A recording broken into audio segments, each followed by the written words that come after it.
That's for Shelly. And she talking shit. All right. Yes. Whip it right. What's the motherfucking deal, man? Welcome to the den. I hope all of you are doing fine and dandy. And I hope life is treating you sweet like candy. So tonight we're going to talk about some things, man. It's very interesting stuff, I think. Personally, from time to time, try to, put a little bit of variance in the topics. We can talk about all kind of angry stuff all the time. Sometimes, hey, maybe we have good advice to share with each other. And I think we have a lot of interesting and experienced people in the den in various forms. Some in life, some in business, some in their careers. Some of y'all just in the bedroom. I ain't gonna say no names. But that's neither here nor there, right? So, as we get into it, I am your host, Ed Honcho. It is an honor, it is a privilege, and most of all, it is my pleasure to get to chop it up with you guys each and every evening on various topics and things and just life, man. So, like I said, now we're going to talk about the problem with poor people. Kill them all, export them, deport them, I guess you will. I'm actually talking shit. No, we're going to talk about what's wrong with that. Why do some people stay poor? Is it because of their own decision making? Is it because of external forces that want them to stay poor? I think that you can look at it from a few different angles, and we'll get to that. But before we get to that, let's see who we have joining us. Excuse me. Let's see. I know the list is a little bit different. Let me read from my I can't think of the goddamn name. Early Bird Pistachio list. I see DeMarkey, Empress Yaya, M. Grace, K. Grace, Rashida, Ronald Isaac D. the Gamma, Only One Lie, Cultured, and Tulio, Jess Sarah, Miss Bell, Crass, and Heartless, Mike Rock, Tayshawn Banksy, Sweetberry, Shannon Jones, and Mr. 335. I see Shelly Long whenever she ain't getting shit. So that's how we're gonna rock with that. So what's the motherfucking deal to all of you? And then let's see. I see Infinity. Infinity, are you no longer pimping? Have you retired from the pimping? Let's see. I see Chill HD. What's the motherfucking deal? Bad and Bougie. What's the motherfucking deal? Master Race. What's the motherfucking deal? Female pimp. Let's see. Make sure I ain't missing nobody. John from NY. What's the motherfucking deal? Let's see. Dream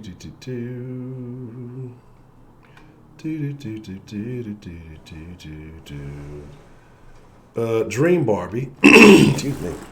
What's the motherfucking deal? I gave you power. What's the motherfucking deal? Jason S. What's the motherfucking deal? Well, Heidi, I get beat by Asians. Kleindienst in the building.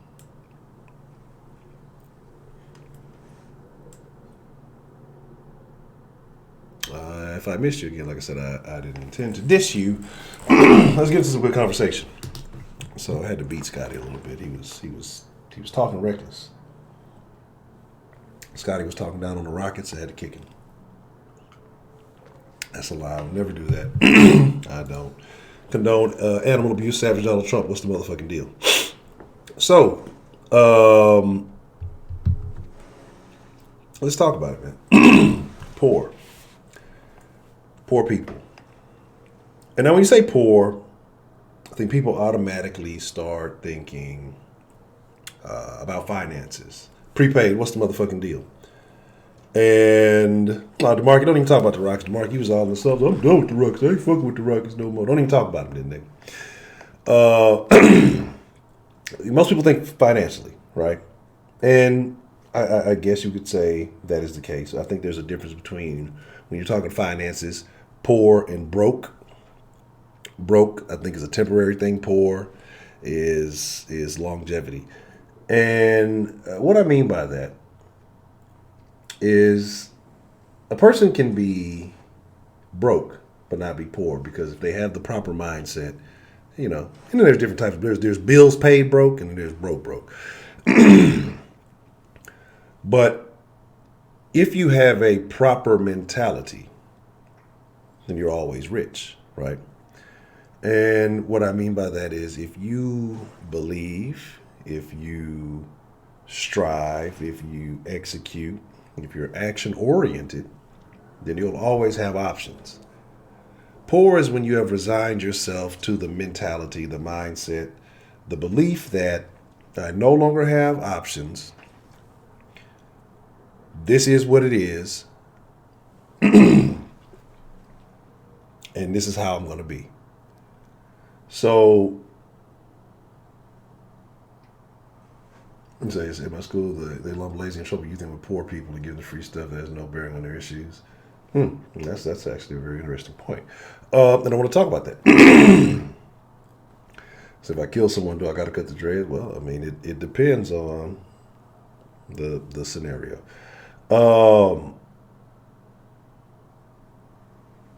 It's how poor African or American. Well, I think it depends on what part of Africa you're talking about. Some of the Africans got some goddamn money. And that's why I still believe no matter where you are in the world, I think it is mentality, If you're not trying to win, if you accept that these are my circumstances, if you say, well, I was born into a family that was not very wealthy, the people across the tracks, they got it all. I'll never make it because there's this invisible white hand that has it's got its hand around my neck and it's choking me, and I'll never make it. I'll never make it. Pardon me, I don't know what the fuck's going on. Then you might as well say that you're poor because you're going to resign to poor choices. You're going to resign to poor mentality. I mean, it's crazy how people can go get an education. They'll take out hundreds of thousands of dollars in college loans and still be poor. Poor mentality. You can take another individual, probably from the same circumstances, same backgrounds, similar situations. It could be single mom, it could be adoption, it could be anything. And these people will find a way. You can put them anywhere on what is it saying? Put me anywhere on God's green earth and I'll double my worth. These people have the right mentality. And it's really that simple. And again, I really apologize. I'm all flimmy all of a sudden. And so, to me, that's really all it is. It's super simple. It's all about your mindset to make it, I guess, easy. But I think there's certain habits that poor people have that continue to keep them that way. A thing that poor people really love to do is watch other people work. And you ask me, well, what do you mean they like to watch other people work? Well, when you sit here and make excuses that, I can't do this, I can't do that, I don't have nobody gave me an opportunity, nobody gave me a chance. And you're sitting there and you're watching TV. Those are actors doing a job. You're watching sports. That's a form of entertainment, but these are athletes doing a job. You watch movies or whatever else it may be. And you have time to criticize and critique, and you know more about these people, their lives, their stats, their upbringing, than you know about your own self. That is a poor mentality, right? And I agree. I don't know if poor people have the most. They probably do have the most sex. They have the the dumbest sex. And because when you have nothing else to do, you can't think of any other options. Well, let's just keep fucking and making a bunch of kids. Let's not even wrap it up. Let's not protect it. Let's not think of the long-term effects. And I think that's part of it too, is not thinking about the long-term as opposed to the short-term. Short-term pleasures, those dopamine releases. And it's not just sex. It could be decisions as far as opportunities and options. I'll take the fast money now instead of the stability or the long term, especially if you have no plan with the fast money but to blow it.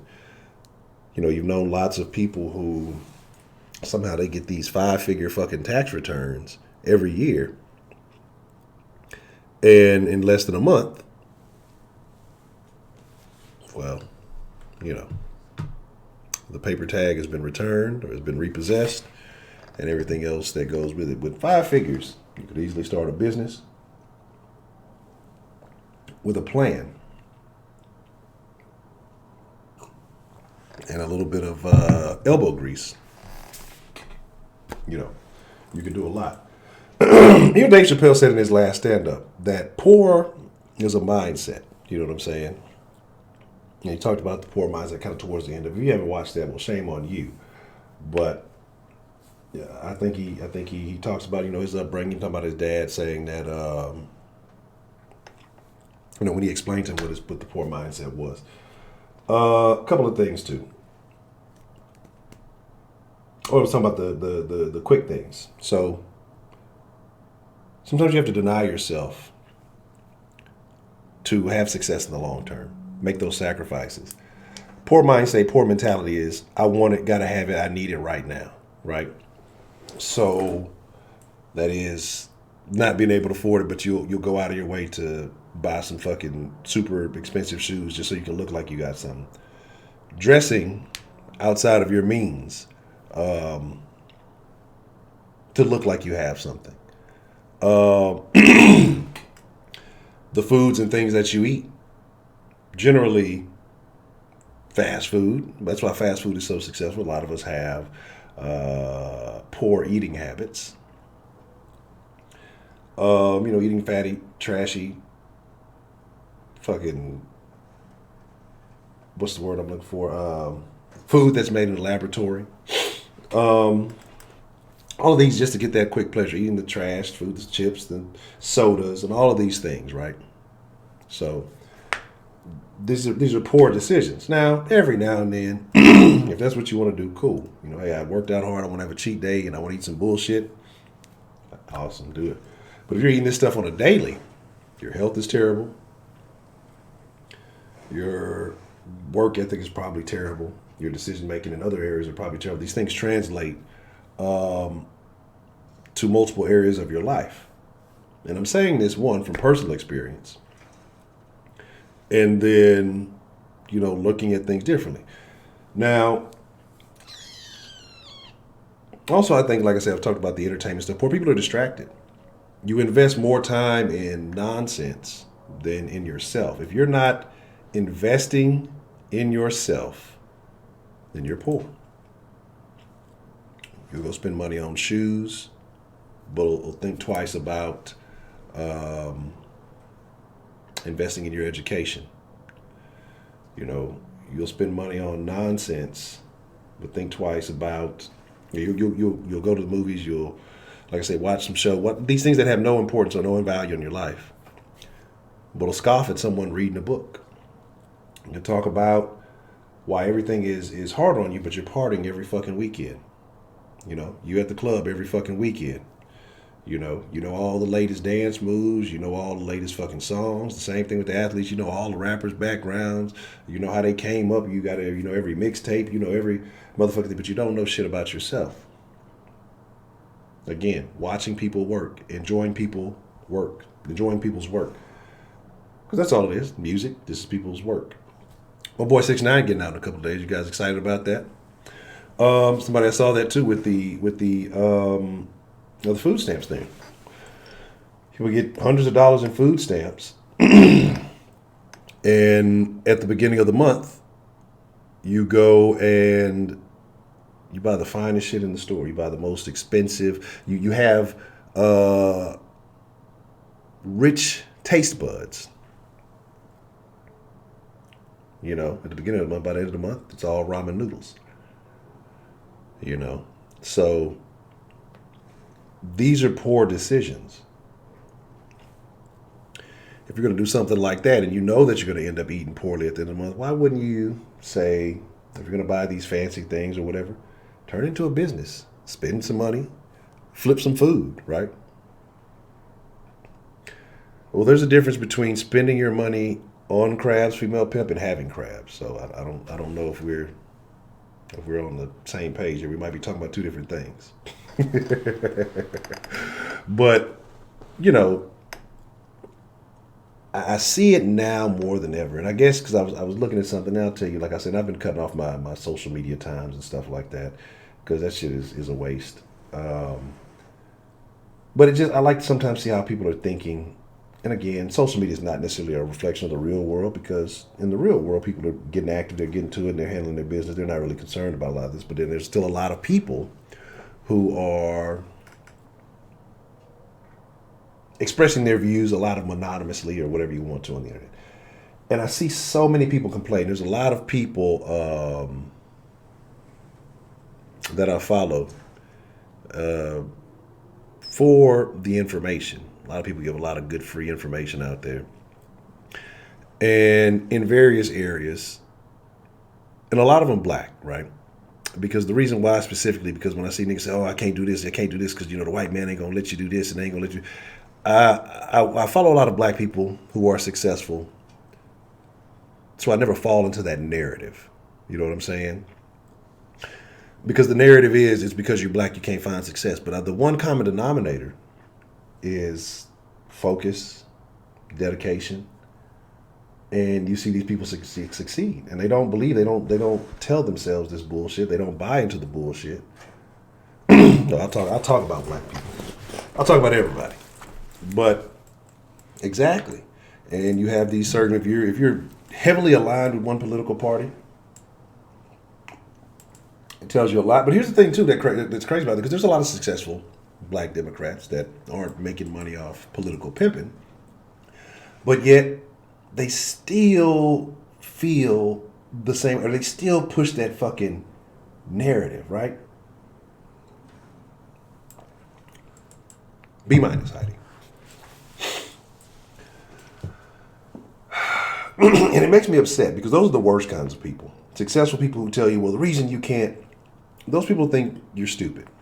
Those people think you don't have the work ethic, and they're talking down to you. But a lot of people don't get it. They're telling me that I can't make it because it's so, and they eat this shit up because then it reinforces their reasoning as to why they're not successful. It's not that I don't work hard. You can work very hard at a at a menial job where there is no room for growth and no room for progress. You can blame the job. Well, the job's not giving me this, it's not giving me that. Well, it's the decision that you took to make the job.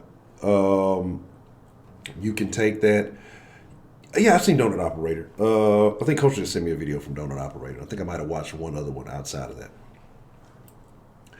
But,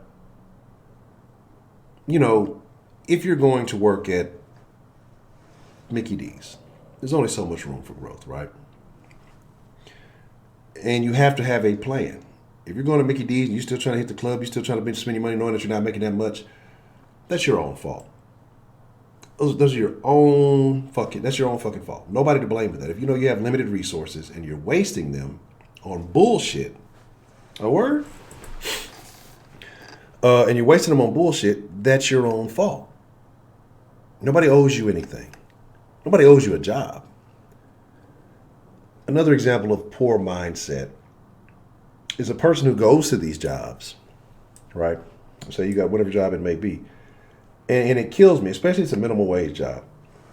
I've seen so many people go to the job, well, they only pay me minimum wage, I'm only going to give them minimum effort, right? Right?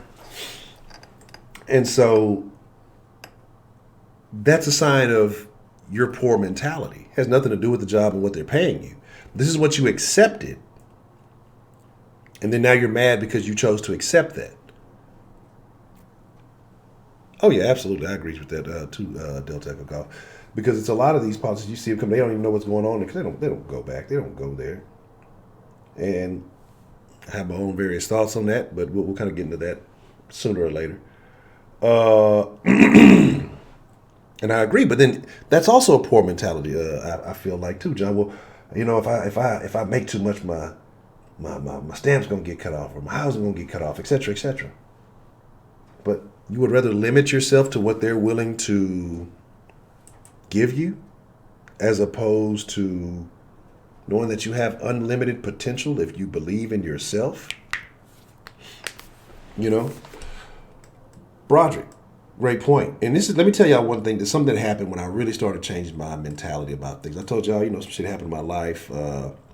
And guy gave me an opportunity at a bar to, fix it. He had his POS system and stuff was outdated. His whole network in his bar was outdated. And I hadn't fooled with computers in probably years at this point. But still had a little general basic knowledge. And a friend who worked there was like, oh, yeah, he could do it. I'd fix some stuff for her and some other people, and it wasn't that I was out of my limit. It was kind of stuff you could figure out on the way. So, but then I get there and I'm doing the work and I found out he's a Republican guy and I hadn't been around a lot of conservative Republicans, whatever you want to call them. Most of the people who came to this bar, real well off people, right? I mean, doing well for themselves. Several of these people probably multimillionaires. Mayors would come through here. Like I say, just people who had, if you walk by them, you may or may not know, just depending on where you were. And they would tell me, this guy here, he's such and such, and this guy here, he's such and such. Most of the time, I'd probably be the only black person in this bar or in this restaurant, but it had a bar area. Aside from, the other people who really worked there. And, I always used to believe, man, Republicans, they're all racist. They're racist. It's one of the nicest people I've ever met in my fucking life. Some of the coolest people I've ever met in my fucking life. I have nothing in common with any of these people. For the most part, I would believe. But like I say, some things were going wrong. There was some stuff that was incompatible, so it had to be a little bit more work done that was originally planned. But I stayed dedicated to make sure everything was what it was. And so I'd see him from time to time. And I had got some job offers, some international job offers, but I couldn't fucking take it because of a situation I was in, unfortunately. And so my thing is, it wasn't if that's the case that everybody's the racist, if we want to look at it like that. I'm going to take people as they are. When somebody shows you who they are, believe them. If these people were really racist, they had no real reason to speak to me whatsoever. Because there was a barrier between me. I wasn't serving them any food. I wasn't really interacting with them or anything like that. The reason why I always thought Republicans were of that nature, because listening to other people, like you say that, if they vote and they racist, they Ku Klux Klan and, all this, et cetera, et cetera, et cetera. And anyway, but I'd sit and I'd talk to these people and just ask certain things and whatever it may be. And a lot of them would tell you the same thing. I'm not successful because I'm smarter than anybody or anything else like that. I just stayed focused and I was dedicated to what it was that I was doing. And I worked hard at it. And like I said, these people are, many of them millionaires, many of them really well off, had no reason to speak to you. Why? Why talk to me? If they were racist, why I need to talk to this nigger behind the bar? What are you doing down the back there, nigger? So I would be foolish to sit here and say, well, because they were nice to me that they were racist. There's no way I could sit there and believe that. And then sometimes, like I said, when the job was over, I'd sit down, I'd get something to eat or whatever. Try to buy me drinks and all that. Try to be like, hold on, whoa. All right, I'll drink it. But some of the coolest people, man.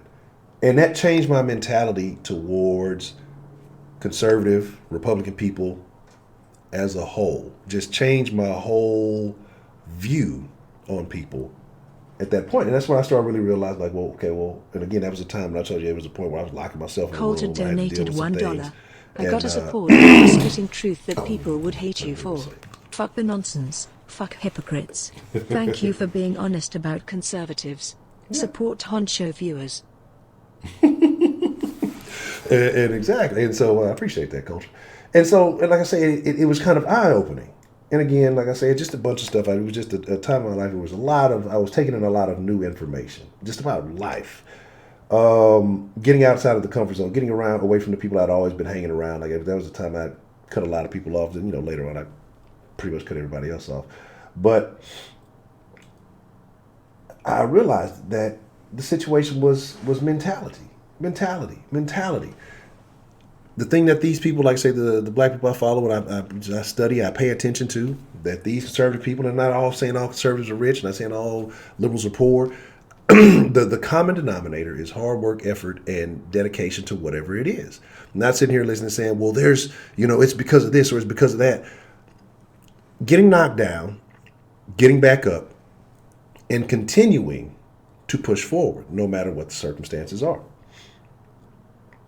Eventually, you find your thing. Now you got to make some other smart decisions too, but it is what it is.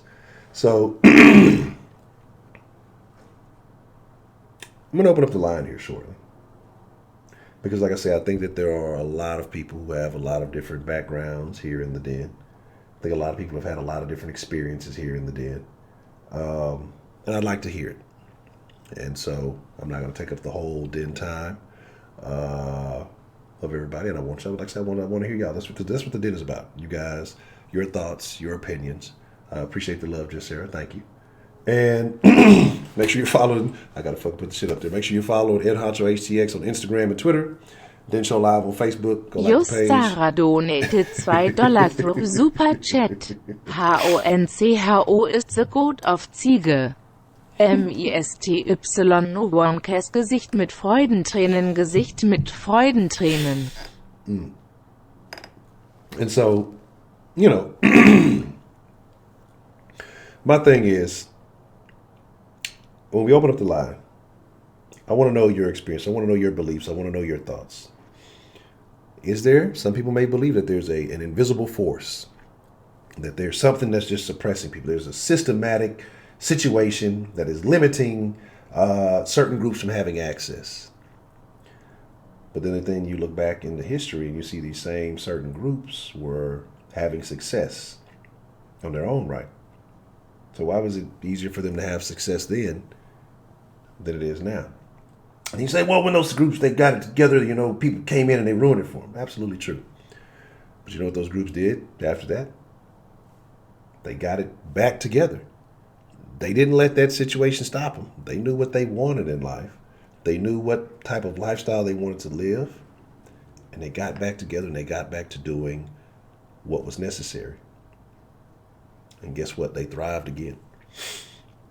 So, again, I'm going to open up the line. Give me just a second. I want to know what you think. I want to know what you feel. I want to know, again, and it's not all political. I'm just making a reference because, like I said, these people were well off. They were mostly conservative. And the information that they shared with me and the experience that I had with that changed my mentality. And then, like I say, the common denominator between some of these people in certain groups, and again, I'm not saying all of those, the black people I follow are not all conservative. Like some of these niggas came out the streets, they was into some other shit, and they got, I always say, a little nugget of knowledge can get you further than college. And they got a piece of information, or they got a hold of some information, and they start deep diving into it, and it changed their life. It changed the way they saw things. It changed the direction in which they were going in, and they took full advantage of it. They used that same hustle that they had in the streets and took it to this new platform. And some of them returned into, six figures. Some of them turned into millionaires. Some of them are doing quite well for themselves. And then they putting other people on, giving them the opportunity. I think belief, like I said, is the biggest key. Infinity donated $1. Poor people mentality equals black people victim mentality. Niggas with the victim mentality. Appreciate the love, Infinity. But I agree, and I think that's part of it. Like, my deal is how you can see people so successful, and then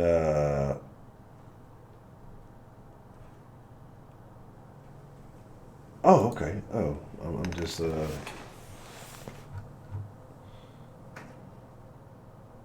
I gotta reply to that. Let me make sure I reply to that.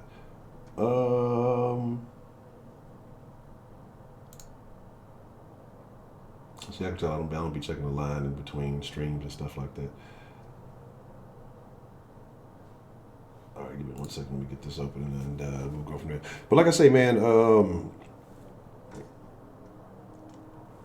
it's the grind, man. It's the hustle. It's like having a goal, having a dream, and again, not falling short. Not like Crash said, delayed gratification.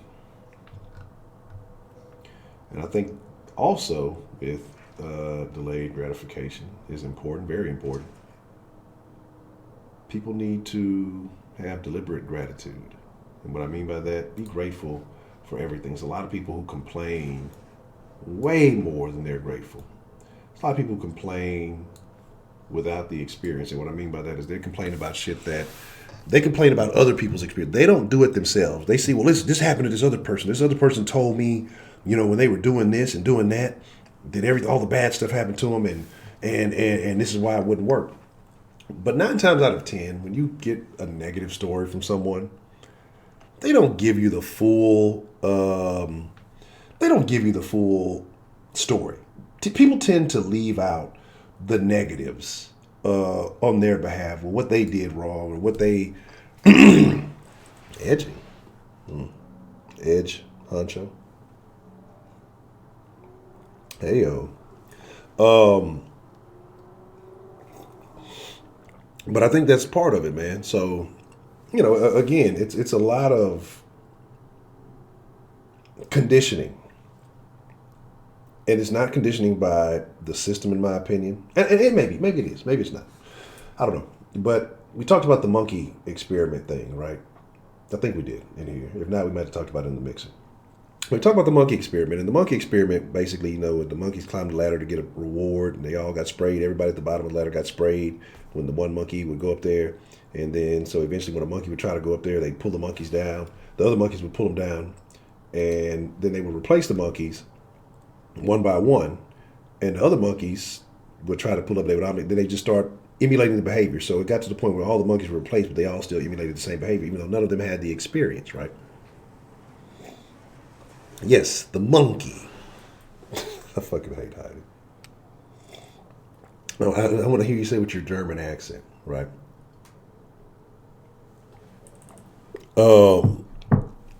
So all I'm saying is this. Hold on, let me make sure this is everything. All I'm saying is this, is that I think with black folks especially, we condition ourselves a lot. Is the thing not showing up? For some reason, I see that I have some missed calls, but it's not showing up on the thing. Let me log in and log back out.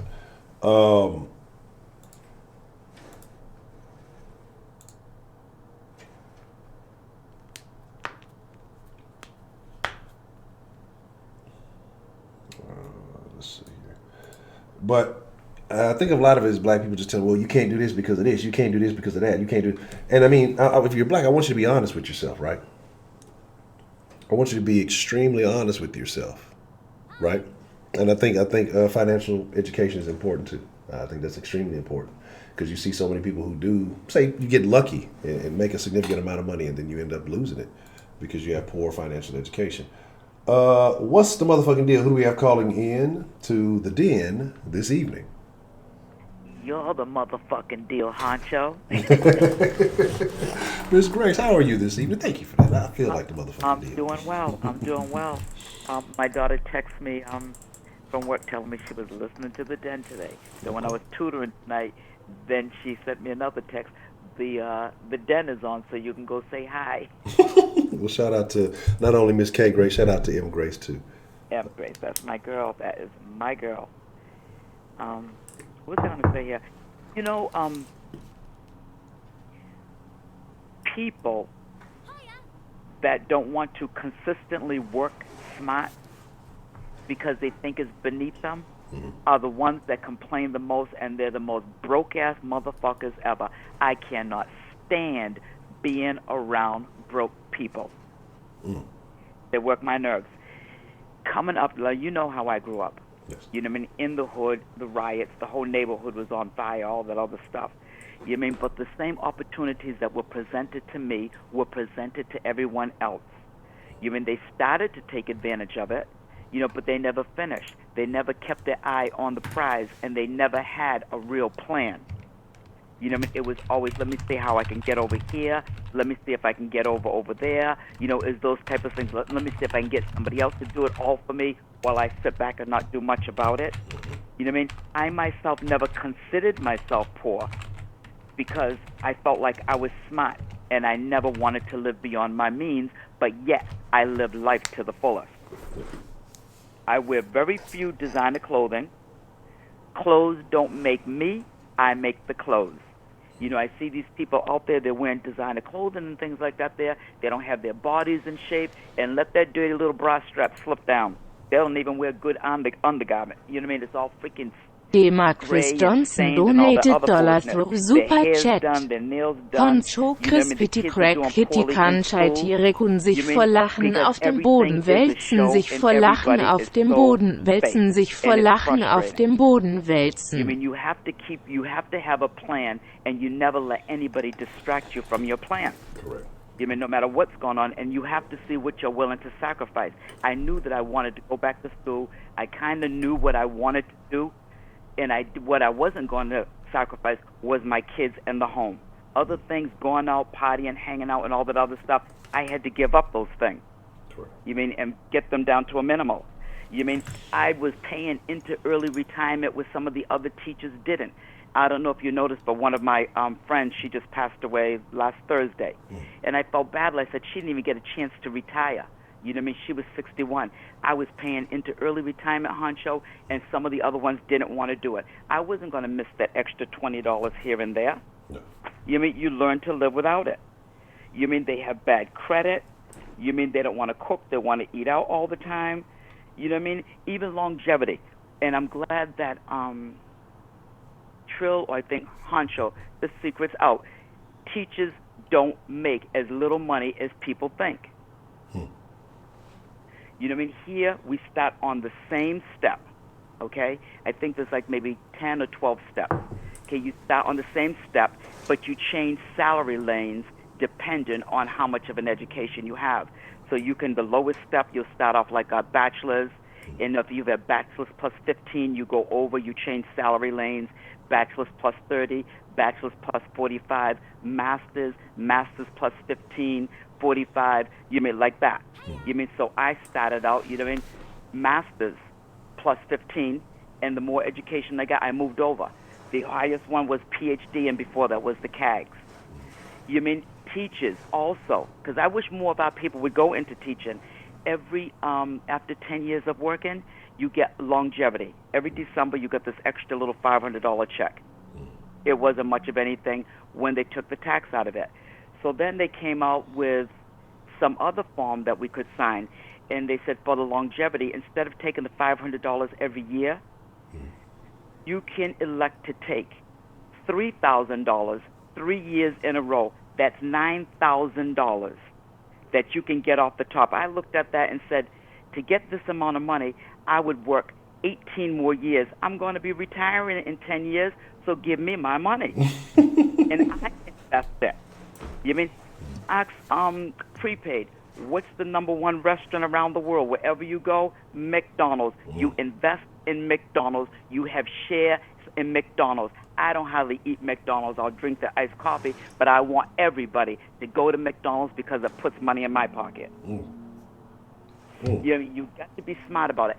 I never felt poor because I knew that I was getting mine. And the other thing that people don't like to hear, when you get a job, your job is to make your boss look good. Some of my friends, I'm not making my boss look good. I'm not doing this. I'm not doing that. If you make your boss look good, you'll always have a job and you'll always have all the perks. And when they need to hire people for this, that, and another, you'll be one of the first ones. That's your job. You make your boss look good. And even investing. I'm more a conservative investor, but not an aggressive investor. You know, these people don't want to have, and I talk about that, life insurance policies.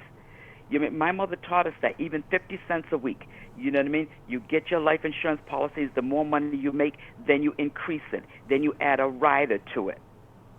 You do term, you do whole. You get all of that because I said when something happens to me, I want my kids to be okay. Because when my parents died, they left me with memories. When I die, I want my kids to have memories and then some. Yes. You know what I mean? And I'm trying to think what else because I jotted down a few things here. Yeah, so that's about it. You know, people need to stop acting like somebody that they're getting over, getting little scraps and bits all over the place because it's not going to add up to anything. You know, I know people that sit there and sue all the time. I don't know if you ever noticed, people that sue are always broke. Yep. You mean, I'd go out with my friends sometime. I have one, she has her hair done. He has a fur coat that's dyed purple to match the boots and the clothes and this, that, and another. I left a tip one time down at the bar. I turned around, I saw a quick move. She took the tip off the bar because she needed it to do her laundry. I said, I didn't leave that for you, but she kept it anyway. You know, but they stay designed down and dressed up and spending money and living beyond their means and not investing and not being smart about making your money. And it's not how much money you make, it's how much money you get to keep. When I retired, it's set up so that I gross less, so now I go into a lower tax bracket. You know, I was grossing less, but netting more. You mean, and can still, like right now, I told this like the 4th or 5th week where they called me back to go into a home twice a week, 2.5 hours each day. They just gave us $1 raise in January, the beginning of the new fiscal year. So now I make $36 an hour on the side. You know, so I make it work. Yeah. You know, my daughter and I, we have a duplex. You know, I'm not going to rent to anybody else. It's going to be my own. Yes. But yeah, it gets on my nerves, and some of my friends are waiting for this reparation. You know, I mean, I have one girlfriend. She went to college she started college before me. She went to college for over 20 years, Honcho. Oh, damn. Over 20 years, and guess what she got? 2 associate's degrees. Are you serious? That's 2 associate's degrees. Why wouldn't you want to go up and go from the associates to the bachelor's to the master's or something like 2 associates and didn't do much and then wondering why you don't make money now? Do it now while you're young. And I tell young people, you need to start investing and have a real strong plan no later than your 30s. By the time you reach your 40, it might be kind of late because the system is designed for you to work for at least 30 years before you can get a decent check. You know what I mean? I have a sister and this same friend that I'm talking about. They said, when our husbands retire, you know, I'm retiring too, because that'll be a cold day in hell that, you know what I mean, my man gets to lay in bed and I get up and go to work. And I looked at them and said, it doesn't work that way. The system isn't designed that way. And now they're making it even worse. The system is designed to make people work like slaves until they're 65 and 70 now. So you have to pay into it. If you don't pay into it, at the end when you retire, yeah, you'll get a little check, but it's going to be equivalent to a welfare check. You mean the name of my game for years now was to work less, get paid more. That was my thing. You mean when I go in, if I teach summer school or anything like that, I can do a whole classroom and have 100 kids during the day and get that same $36, or I can work with one kid and get that same $36. Oh, yeah. So I'm an OG. I let those young teachers, you get out there and go work with 25, 50, 75, and 100 kids for that amount of money. I'm an OG. You mean I'm one of the first ones. I made sure that I'm irreplaceable. You mean when the going gets tough, they pick up the phone and they call Miss Grace. When they have to deal with the heavy hitter parents, you mean they have advocates and lawyers and everything, I'm the one that they call because I'll get the job done. They can rely on me. You know, I keep careful notes. I keep contact with everyone. I keep everything in my folder, in my cell phone, under education. So if anything jumps off, any court things, anything, I have all the information and all the people that I have been corresponding with. And so these other people don't get the jobs. I don't even have to look for a Honcho. You know, they called me the other day, would you like to take another kid? I said, not just yet, because this kid right here, it's a wonderful family, and they work, the mother works and the father works 2 jobs. So this is the first time I'm really tutoring in the evening, 4:30 to 7, 5:30 to 8, 3 to 5:30, and I don't like that because at 3 o'clock I'm winding down. If you asked anybody, describe Miss Grace, they would say, and my mother would tell, she's moody. I'm a very moody person. Yeah, that's why I have to sleep before I even get up here and get on this phone. I'm moody. Yes, I am. Everybody knows. My sister said, you're bipolar. No, the hell I'm not. 3 o'clock, leave me the freak alone. Everybody knows, don't call my house. Don't bother me. Don't ring my bell. Leave me alone. At 3 o'clock, I only talk to people when I feel like it. Other than that, I'm moody. And that's why I don't like traveling with people. But that's all I have to say. But for you young people, get in there and start doing it now, because if you don't have a strong plan and you stick with that plan, you put one foot in front of the other and just go, then you're going to be fucked later on in life. Because I'm seeing so many people around. Some did it and they did it well. And another thing is, I like to hang with the white people because I want to hear what they were doing to earn their money and to keep their money. The hell, if you sit there and you hang around with a bunch of broke-ass niggas, that's all you're going to know. Right. You mean I can survive that way? I can play two sides to the middle, because I told you my mother and them are immigrants from the old country. My father was middle-class blacks, so I can play two sides to the middle real easy. You mean, so you need to just keep your eye on the prize and just go and do it. Do it before you turn 40 years old so that you can secure your future. And another thing, with the insurance policies, when you get a rider insurance policy or you get large insurance policies, I don't know if anybody knows this, but did you know the insurance company sends their own medical person to your house? Did you know that? Yes. You knew that, Honcho? Yes. Okay, no, because I'm sitting, I got the volume all the way down. Okay. Send the person to the house. Yeah, when they sent the person to my house, it was on a Friday afternoon. I was working at a middle school. You mean, so my blood pressure was slightly elevated. I told the guy, gee whiz, I mean, I'm a middle school teacher in an inner city public school, and it's a Friday afternoon. And not, they watch everything. You know what I mean? If you're denied. And so what he did was he had me lay down on my couch, lay there and just breathe and relax for like 20 minutes. You mean, to get the blood pressure down. But if you get denied the first time, you can appeal it. You mean, to go for a second time. You know what I mean? And don't skip on paying your insurance policies. If you get whole life, you can simply take out little loans on it if you needed to when the going gets tough. I mean, there's so many things that people can do, and there's no good reason to not do well in this place called America. I travel all the time. Everybody wishes they had what we have. Not that they love America. They just love what we have. And they all want a piece of it. And if we can go down and they come up and get some of our shit, yes, the hell they will. Because I pay attention to what people are talking about out there. Even not that they really love our country. They just love what they can get if they come here. Because then they get and they send it all back to their country. Correct. You know, but okay, Honcho, I am going to get off of here now, and I'm going to listen to the other people. Okay, well, Ms. Grace, I appreciate you, bringing us some of your wisdom, experience, and knowledge, and sharing your thoughts with us this evening. Hey, was I first? Yes, ma'am. Woo! Okay, Belle. Okay, take that, Belle. Okay, bye. All right, Ms. Grace, appreciate you calling. What's the motherfucking deal? Who we got calling into the den this evening? Hey, I was just listening to Kay Grace. That was awesome. She said a lot of things that I would have, and I'm glad she got to say them, so I didn't have to, and that was perfect.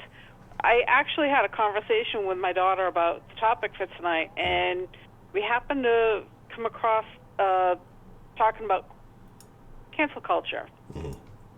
And she said, one of the things about that kind of gives it a poor mentality, and what we're talking about is the fact that there's no humbleness, no humility. And I find that people who have wealth tend to be more humble because they look back on it and they remember where they came from and don't want to go back there. So there's a sense of being humble. But that's kind of all I have tonight. It's been kind of a quiet night. Do you have any questions for me? No, nothing I can think of. All right. I know Miss Grace gave a lot of great information, so I'm just going to let the next one hit it and go running with it. Okay. Well, thank you for calling in, Miss Bell. The bell has rung, and class is in session, so thank you for calling. All right. Good night. All right, you have a good evening. And I agree with you on that, John. It definitely depends on how you made the money. What's the motherfucking deal? Who we got calling into the den this evening? What's good, Honcho? This is prepaid. Prepaid. What's on your mind this evening, Mr. Prepaid? I was gonna sit this one out. Miss K. Grace, amazing call. You really made my night. Now, I can't say his name. I can't think of it. Is it Crass and Heartless? Yes. Is that his name in the chat? Yes. Okay. Bro, my brother, I'm guessing you're a barber since you kept mentioning the license. A license is what separates the pros from the amateurs. To anybody who's ever been out to eat, any of y'all have been to a nice restaurant, okay? A chef has to go to culinary school. A chef, sous chef, room chef, whatever the case may be. Now, that chef is been certified, usually by Le Cordon Bleu or some type of French cuisine cooking school, okay? Now, I know your mother can cook. Majority of people's mothers can cook. There are a lot of dishes our mothers can cook that are better than what the chef can cook. But you know the reason why the chef is in the restaurant making $80,000 to $100,000 and your mother is not? Because they are not professionally trained. That is what a license does. There are a lot of people who I believe who are not doctors who could probably perform a surgery. They're just smart people. They watch a lot of ER videos or maybe watch a lot of YouTube videos. But if you break your motherfucking leg, you will not let them touch your leg if they are not board certified and licensed. There are a lot of people who know the law. If you don't have a bar roll number, you cannot practice law in the state that you're in. That's what license is. It separates us from the niggas who trying to get money and the niggas who really getting money. So if you're a barber, the goal for you is you gotta have a skill set to bring in clients. That's what happens. If you can cut hair, you bring in clients. The license allows you to retain and protect your clients. Like, I've never been to barber school, but I believe that everybody who has a license to cut hair knows about hair bumps and, sanitary needs of a barber shop. I don't think that little blue stuff y'all dip y'all clippers in, barber saw, barber side, whatever it's called. But y'all know what the fuck that is. That protects everybody. Now, we're past that. We're past the license, and I don't know how my man is connected to Enron with getting a license. I don't know what the fuck that's about. Stick to the subject, man. I got three key points, okay? 3 key points, okay? We're going to follow these tonight. My first point is work hard every day.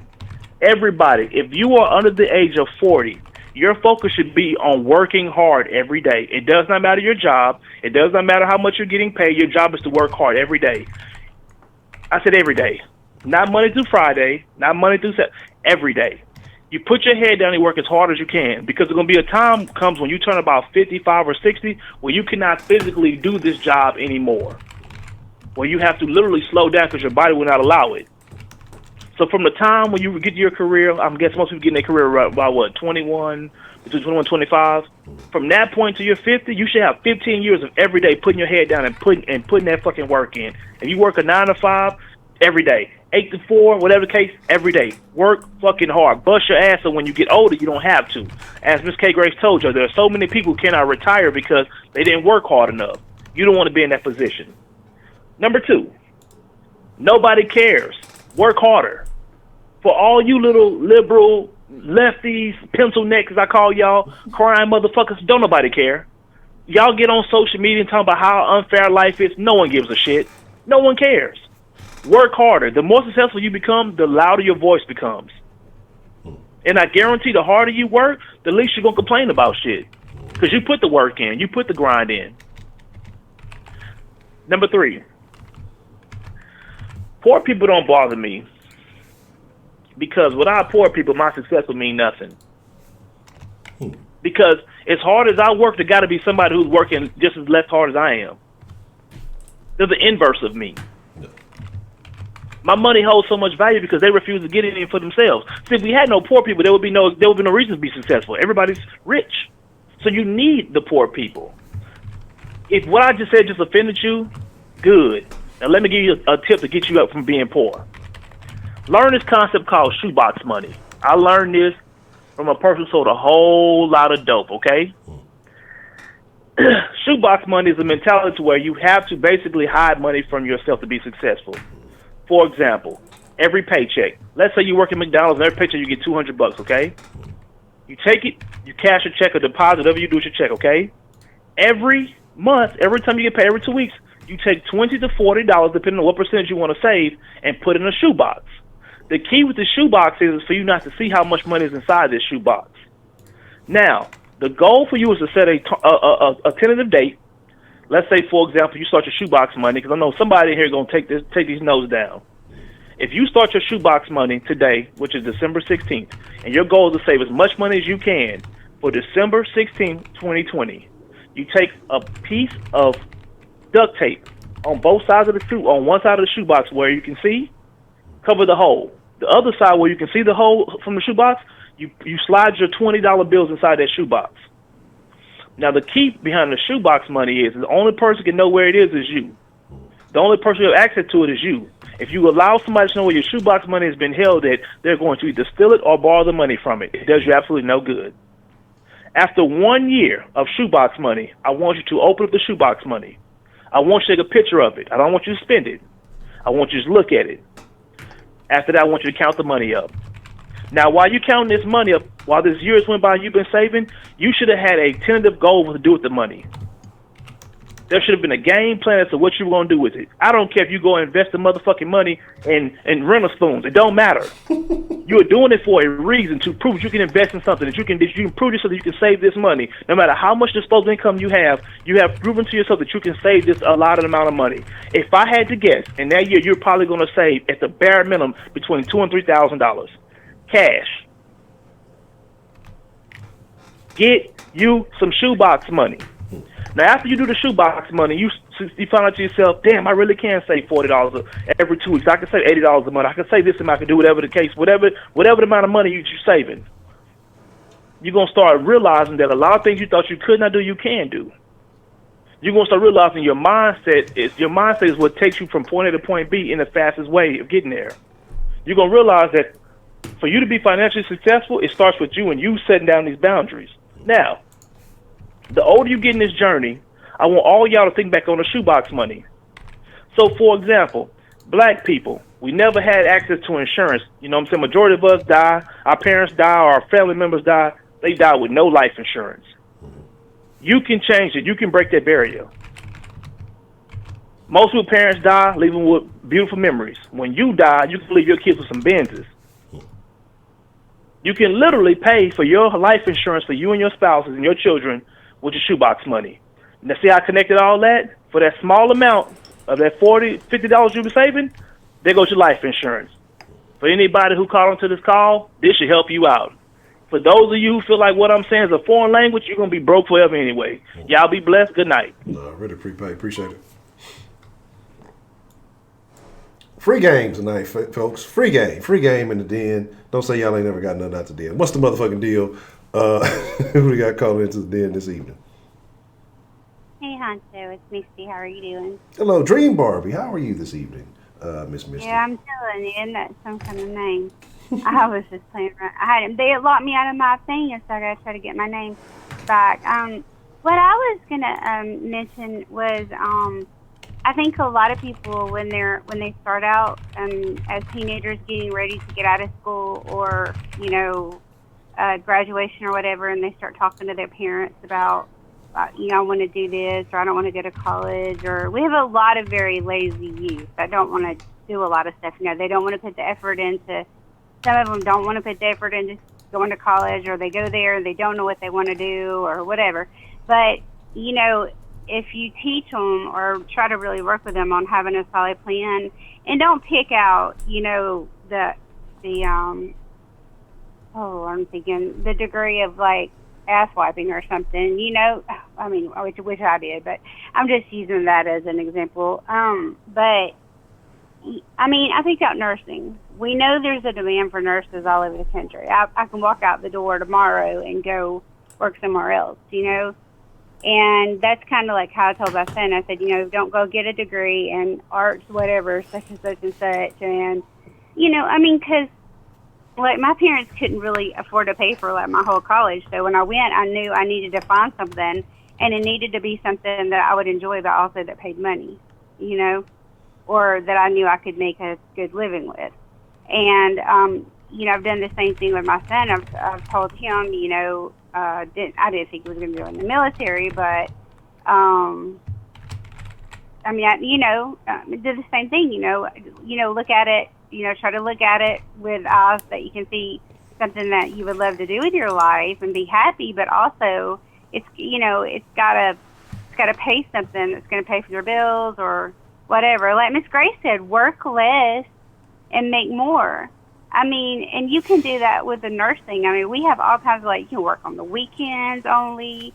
You get, Baylor pay. You get like 8 extra hours of pay, at $30-something an hour, or 40, whatever, whatever. And I've done like a number of different shifts, preferences, and stuff like that, in my life, and it's been good. And I think that's a really good way to, like, that's where you should start, saving and stuff like that. But if you're handed everything when you're coming up to, like, some of the parents, if they give their child everything, they're never going to know what it's like to work for something.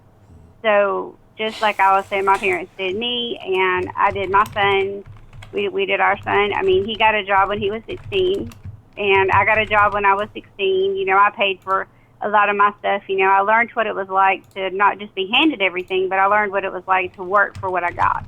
And then, therefore, to go on and try to find something that I could, still work at, but like I say, better make money. And is that making any sense? What I'm saying? No, yeah, absolutely.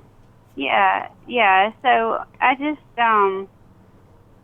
think that there's too many young people, because that's where it all starts, right? And they're going to get like an arts degree, or they're just going on what is that thing called? I'm tired.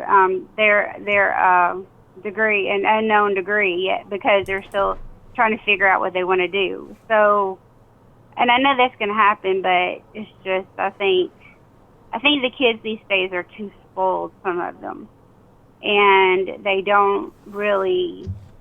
And that is for all across the board. I think there's a lot of kids that are too spoiled across the board, and they really need to kind of get an idea of how to work, chores, whatever. I mean, if they don't, it's like this town I live in, if they're given like these cars that they're driving around in that are better than their parents' cars, just for like little status, whatever, at school, these kids are never going to know anything. And so somehow they've got to just kind of at home, to teach them like how to work and like all the stuff you're saying. I don't even know if I'm making sense, but I just feel like it all kind of starts at home, and you learn from there, and you learn how to not make excuses and do like I taught Trey. When he would fail at something, he would be like, "I'm never trying that again. I hate that." I would always be like, get up, dust yourself off, and go again. I mean, that's the thing. If you can't do one thing, you find something else to do. Like, okay, my husband, he works at a school. He also has a CDL license. If something happens to his job at the school, he can jump in a truck and start driving. I mean, he could be, he may not want to drive a 18-wheeler, but he has backup options, and so all those backup options and the money that we're making allows us to put money back to save for retirement. So that all leads to, like what Miss Grace was saying, you have your nest egg thing there built up ready for you to go, So that's just what I was thinking, but I don't know. But I'm gonna go back in there and I got one question for you though, Miss Misty. Okay. What you got? And if you don't want to share, that's fine. How would you identify politically? Do you consider yourself left leaning, right leaning, independent? Like, what would you consider yourself? Oh no, I'm not letting you get me into those questions again. What is this? I mean, if you don't want to answer, because you always come up with some question and I give you some.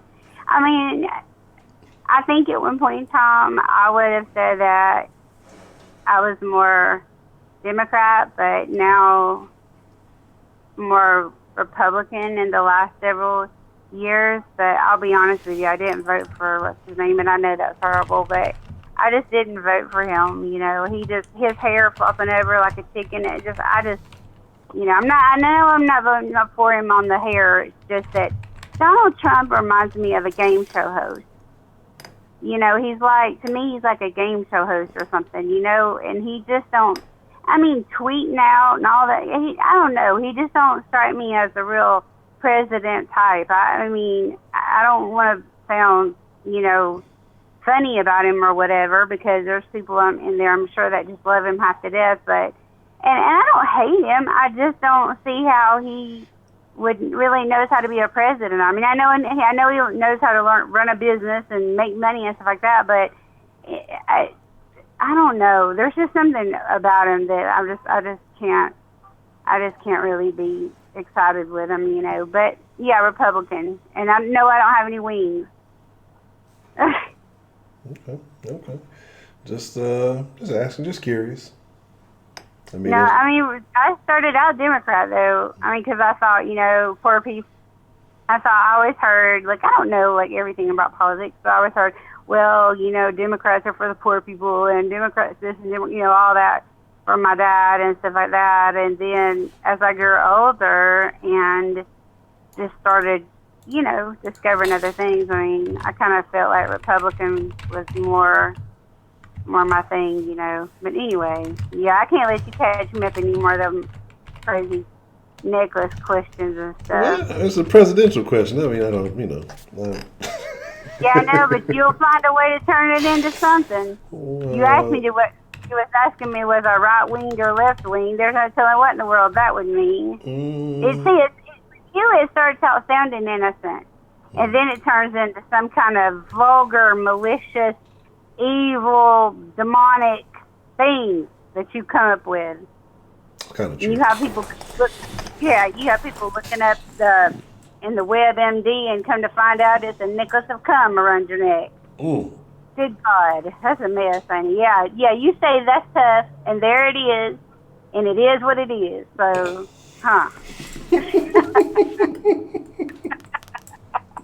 You embarrassed the shit out of me that night. What? No, it was a learning experience for us all. I think we all learned a little bit of something that night.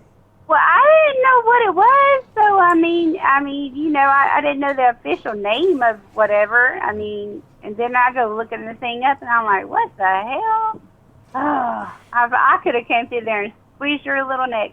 You would make a really good, not just a den host guy, but you seem to me like you would make a really good, like, you might have did that in your life, I don't know, but like a host, you know, like somebody like on like really national TV or like the radio, you know what I mean? Like somebody gonna be real popular or something like that. Cause they definitely don't want that.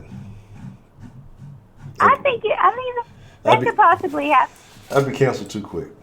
I'd last maybe 4.5 days and then cancel. I don't know, Honcho. You're not that bad. I think if you brought all of us with you, you'd probably be canceled. I think so. Well, I mean, a lot of y'all are terrible people, but I love y'all anyway, so it's all good, you know.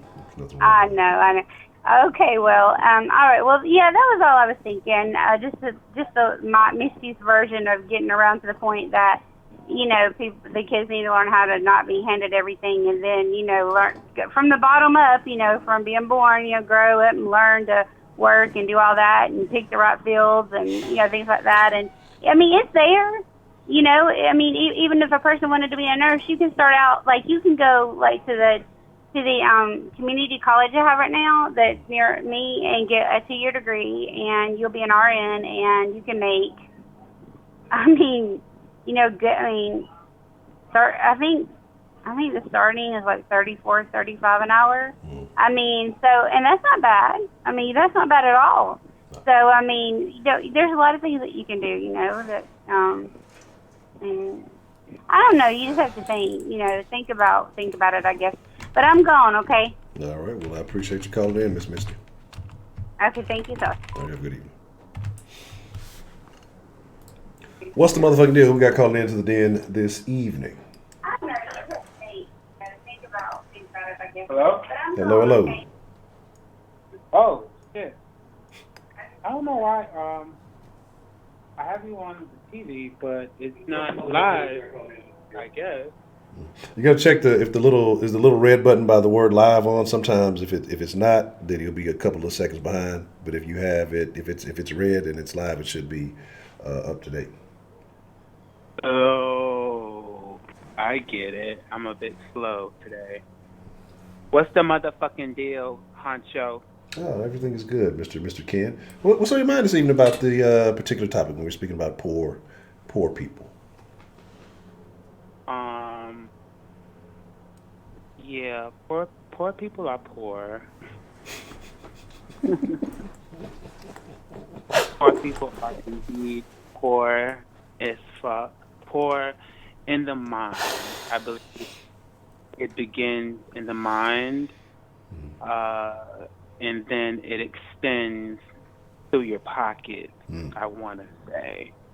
But, I can talk about my experiences as far as with the whole poor stuff. I mean, I grew up, middle class-ish, but my grandparents, like, they pushed me working, like, at 14 years old. Like, when I graduated fucking middle school, like, a couple of days after I graduated middle school, they shipped my ass to Jersey and was like, you going to work. Like, and my first job was at McDonald's. And I was, like, 14 years old. Just got out of middle school. And I was, like, making money. Like, my shift was, like, from 5 o'clock in the morning until, like, 3 o'clock in the afternoon, and then sometimes I would work like double, like as a 14-year-old. That was against the law, obviously, because you had to abide by the child labor laws. But I begged the manager, like, yo, I want to work. When I got a taste of that first check, I was like, oh shit, like this is cool. Like I have my own money, and after the summer, I began working when I came back home. When they brought me back to North Carolina at KFC, and I worked throughout high school. I was in a marching band. I was like in acting, classes, piano lessons, and still managed to go to work like after school and after band practice and on the weekends, and so that work ethic was instilled in me at a very, very young age. And even though I had the money, I didn't spend money in like name brand clothes and like shoes and things like that. Like even to this day, I've never owned a pair of Jordans, like never in my life. I've never owned a pair of Timberland boots, like literally never. In high school, I had the knockoff Timbs. They was called TIMS, literally. like literally, motherfuckers used to joke on me. They used to clown me, like, yo, you got them fake ass Timbs. I did not have Air Force Ones. I had the knockoff shit. You know what I'm saying? I could afford it, but I was one of the first people in my class to have a cell phone. You know what I'm saying? When like track phones came out.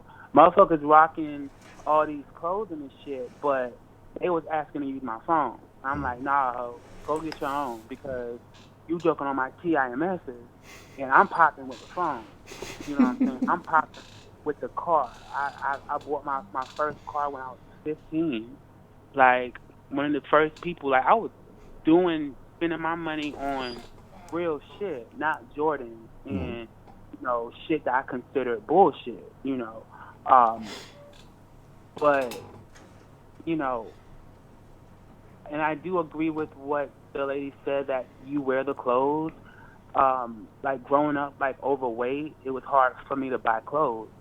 So, my grandmother bought me a sewing machine when I was 14 years old, and I began making my own clothes. And that ended up sticking with me, like making my own clothes. Like, yo, let's get some fabric. Yo, let's make my own clothes. I don't have to go to the store and spend all this money in clothes. I can make my shit and make it look like it's money, even in life in New York, I don't spend money in all this expensive sunglasses and shit. Like, I go to fucking Harlem on a damn, they sell sunglasses on the sidewalk, $10. Like, people compliment, yo, what are those feathers? Are they Versace? No, I don't even know what brand they are. They just look cute on me.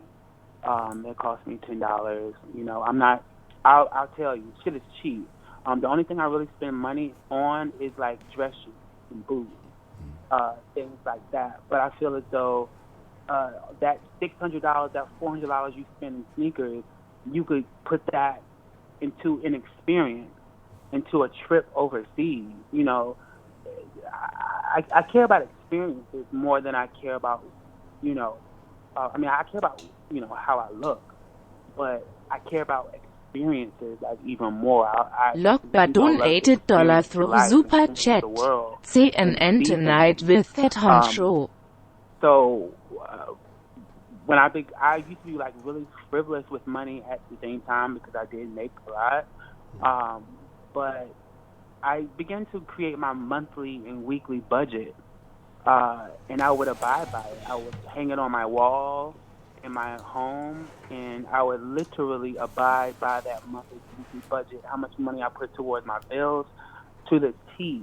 How much money do I use for eating out, which is very little because I cook. How much money is play money? You know, how much money is saving, and literally abide by it like militantly, if that's the word. And, you know, also like affirmations, like when I wake up in the morning, like I read my Bible. When I go to bed, I read my Bible. I read my affirmations when I wake up. I have them posted on my door. Dollar Not on my door, bills, y'all. in my bathroom. You know, when you taking your morning shit, you know what I'm saying? TMI. You know, you reading like what you're thankful for. You know, the little things. Even down to a refrigerator, a microwave. You know, the little things that like you're thankful for, because many people don't have those things. Like, you know, many people are like one paycheck away from being in someone else's shoes, or like one step away from getting knocked the fuck out by a car, you know, and end up like paralyzed. Like, you just really never know. So, you know, and I also stopped telling people my goals.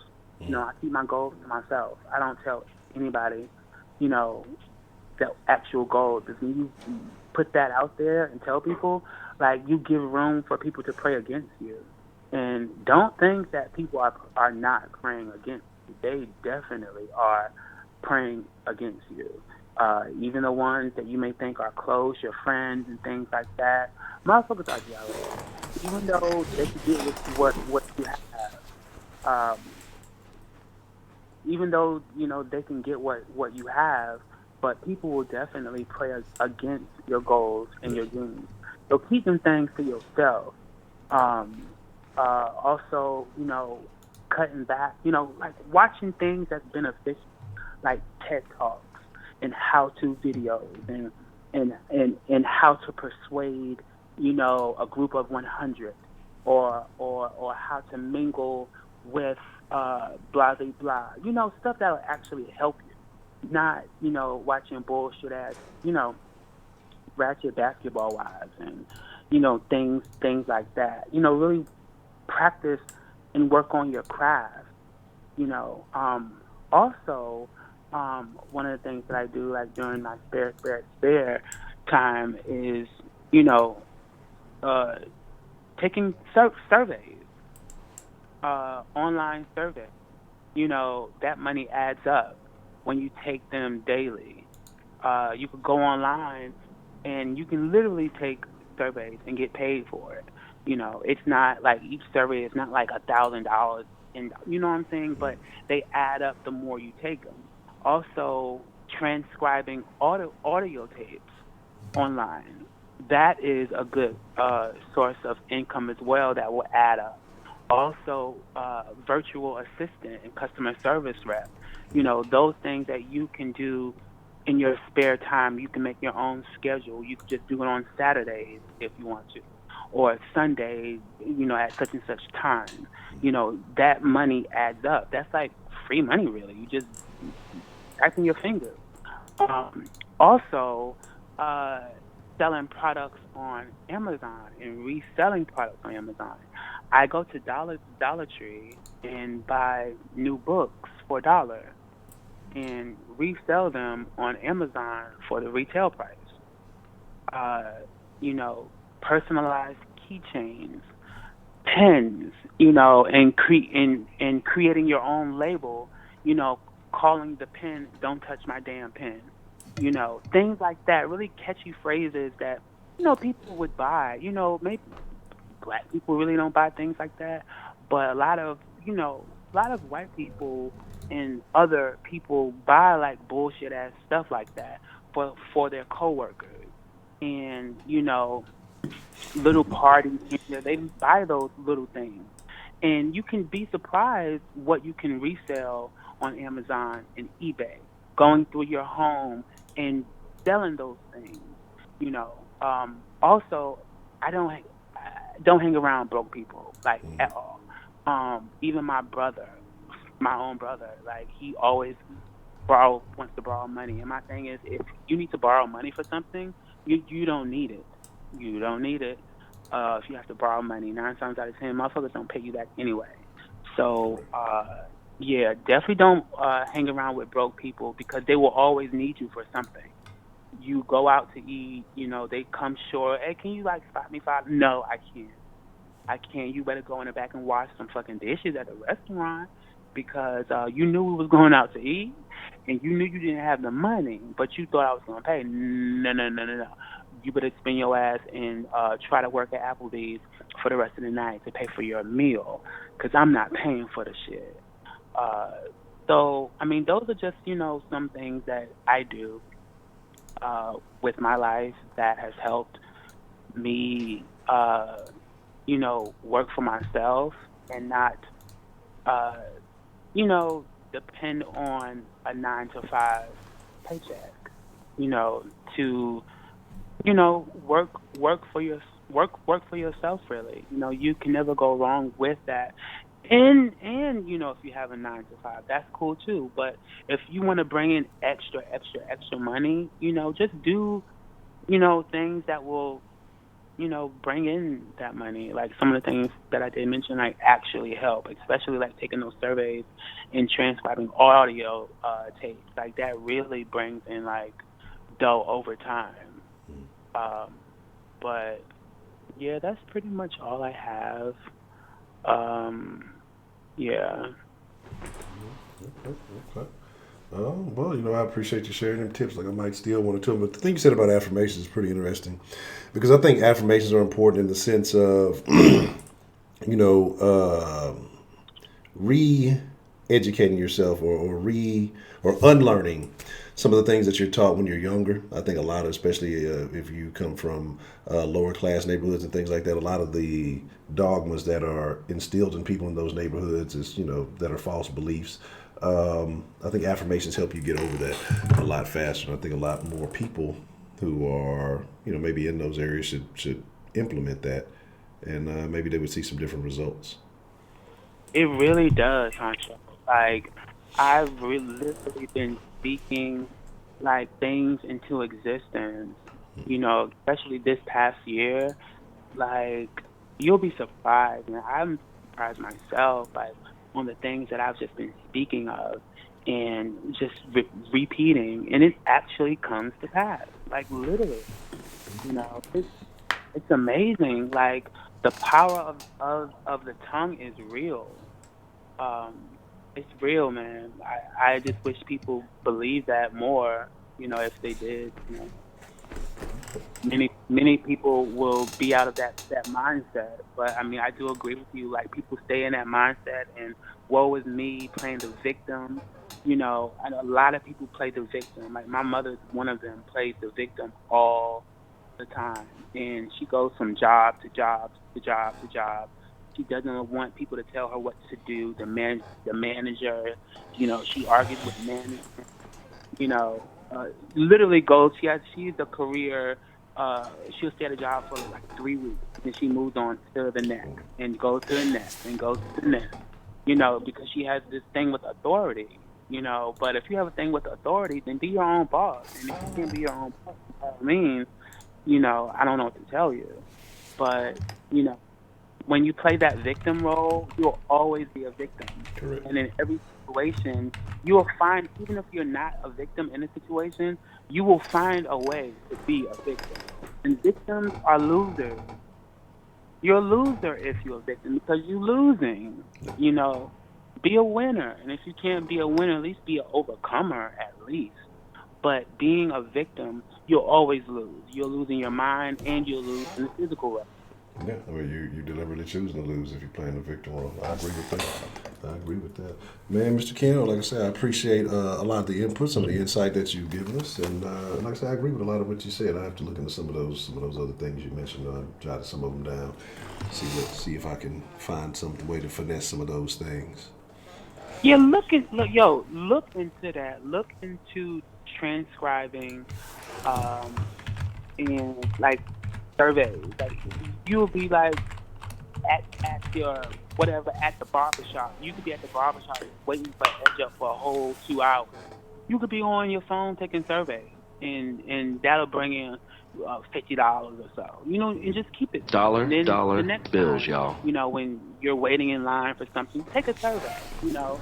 Or on Saturdays, you know, spend a couple hours on Saturdays transcribing audio. You know, stuff like that actually helps. Yeah. But I'm gonna let you go. It's good to chat with you as usual. Yes, sir, Mr. King. I'm about to eat some of this apple pie. It's fresh apple pie with buttered pecan ice cream on top. That's sounds like a very interesting combination. Yeah, I like to mix a bunch of shit together. You know, Fruity Pebbles and Smacks is a good combination. Yes. Oh man, I don't know. We gonna have to get into this conversation a little bit later. Got a couple folks on hold, but I appreciate you calling in, Mr. Ken. We definitely gonna have to talk about this cereal combination because it's a lot going on with that. Yeah, you gotta mix the cereals, man. You gotta mix the shit up. It's bomb as fuck. Alright. Well, that's a bit, Mr. Ken. I appreciate your call, man. Thank you for having me as usual. All right, have a good evening. You too. Oh man, mixing them cereals. That just made my stomach hurt. What's the motherfucking deal we got calling into the den this evening? Hey, this is Crass. Crass, what's the motherfucking deal, man? What's on your mind this evening, man? What's going on, Honcho? I wish this would have happened a half an hour ago, but I just wanted to talk about licensing because people seem to be confused about what a license actually does. It's just literally permission to play what we're playing. So say I'm a barber and I just want to cut hair. I'm not allowed to open my own business and build my name because I don't have the license to say that I can do that. Now, if people don't want to come to me because I don't have a license, that's a thing they can do. But I can also charge less because I don't have a license, giving people the option to come to me. It's literally just protecting other people from competition. It's like as old as the guild system. Like, oh, you're not doing what we doing, so you don't get to do it at all. If somebody wants to go, who am I to say who somebody gets to choose to go to? If you want to get somebody, if you want to, fucking prepaid started off with Chef. Fucking perfect example. So you in Texas, right? Correct. Is Texas barbecue famous? Yes, absolutely. World famous Texas barbecue. Okay, so how many of them niggas fucking certificates you didn't check from they barbecue school? I don't even know is it a Texas school of barbecue that they all got fucking papers from? I've never heard of such a thing. Is it still delicious? It's quite tasty. Okay, so I don't care if your mama can cook. I care if cooks can cook. So if I go in and it tastes good, that's all I care about. And that's what we can trade on. People with a license get to say, oh, but I got this paper from blah, blah, blah, blah, blah, who says I get to fucking cook. What do it taste like?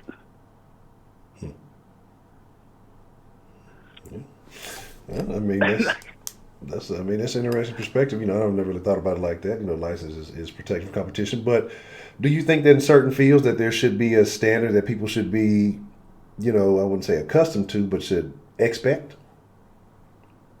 I think people should be allowed to choose to work with who they want to work with. Mm-hmm. It's not my decision. So if you want to work fucking barbershops, so I'm sure most of us have been in the barbershop with the one bulb fucking out UV cleaner.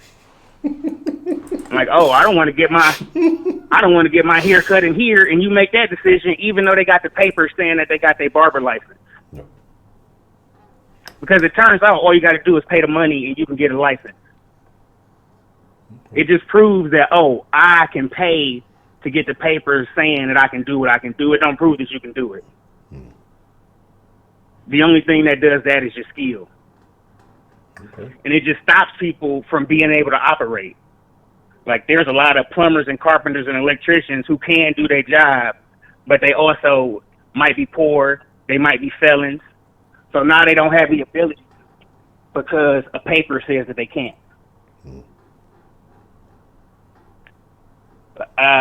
Sure, like, do people, I mean, even fucking doctors, I don't want people to go into a back room and get their ass shot. But I also like people who might be able to do it to just open up a storefront and say, hey, come to me if you think you want to come to me. That's a decision that a person gets to make. So you believe the I market don't give a should, fuck what paper a dermatologist got. Like, So are you just popping pimples? So you feel like the market should dictate whether or not someone is qualified? Yep. Okay. Because it already does. Okay. How many of your favorite musicians went to Juilliard? None. Unless I didn't know about it. I don't think I checked too far of their background, but none that I know of. Yeah, I don't think any of my favorite musicians went to Juilliard. How do we know they're good at music? Yeah. Okay. Is there a way for us to know? I mean, just gotta enjoy what they put out. But they don't have papers though, Honcho. How the fuck can we possibly know if they don't have papers? Yeah. We can only go based off their work. I mean, that's the only option that we would have. Like, that's just a lie that we tell ourselves, oh, they got a license. The government says they got a license, so they must be good at it. Even though the government is terrible at everything they run. That's also true. I done sat in many classrooms in my day, and this was before smartphones, with teachers with a 4-year paper on the wall degree, they teaching certificate, and they ain't teaching the shit. Yeah, the paper, all it's doing is saying that you got the paper. Okay. I mean, I can't fault that because, like I say, it's been plenty of time that, I get it. And like I say, but people have gone to the hood barbershop because, like I say, probably before I relocate, well, this was actually a while back, my preference was to go to my partner house and let him fade me up. I had a partner who had a mobile barbershop service. I know for a fact this nigga ain't had no license, but he had a nice little setup. He pulled up to your doorstep. You hop up in there, you slide in there. He probably gave one of the best haircuts in the city at that time. And how did your haircut turn out? No, was you all bumped up? No, it was excellent. It was always. Was it clean? Yes, always. And did you have to check his papers for it to be clean, or did he want to get more customers? No, he was on his hustle, so he definitely was. He was definitely getting customers. Now, again, but according to the rules and regulations, I don't know about the legality of the business. But I guess when you're on the move, it's hard to catch you. When you mobile. When you a mobile shop, it may be a little harder to get your hands on somebody as opposed to a particular spot. But I mean, I can see where you're going. I just think, like I say, for the most part, I get it. Like I say, barbershops, cool. You want to make sure they're, you're gonna go by the quality of the cut. Every black woman in the den and had their hair done at their homegirl house. But I think, like I say, I think that there are certain professions where, especially with some of the other rules that are in place, I would say doctors. I would say a lawyer. I would like to know that a lawyer is proficient in the law as opposed to having to take that risk. So this guy here, he's pretty good, sounds pretty smart, and then you get to court and he doesn't know shit, and he was just able to talk you out of a check. So what about checking his track record? Mm-hmm. It's not even, we're not in the 60s. You can literally go on the internet now and say, oh, this motherfucker got me put in jail. Mm-hmm. But who has to be the first victim to, or who's the first person that has to fall for that? You know, like to give him a shot. A dummy. That's tough, man. A fucking dummy. But people have also fell for the shady degree lawyer with his bar license. Like many a public defender has settled a case that would have been a one case with a paid lawyer. Talk about public defenders. That's tough. That's real tough. Okay. Yeah. Like, all the system does is protect itself from competition because now I get to charge more because I got a paper that says I can charge more. I mean, I would hope that people in very serious professions trained and the market would say, I want to see where you trained. But even with a trained doctor, somebody has to be the first victim. Yeah.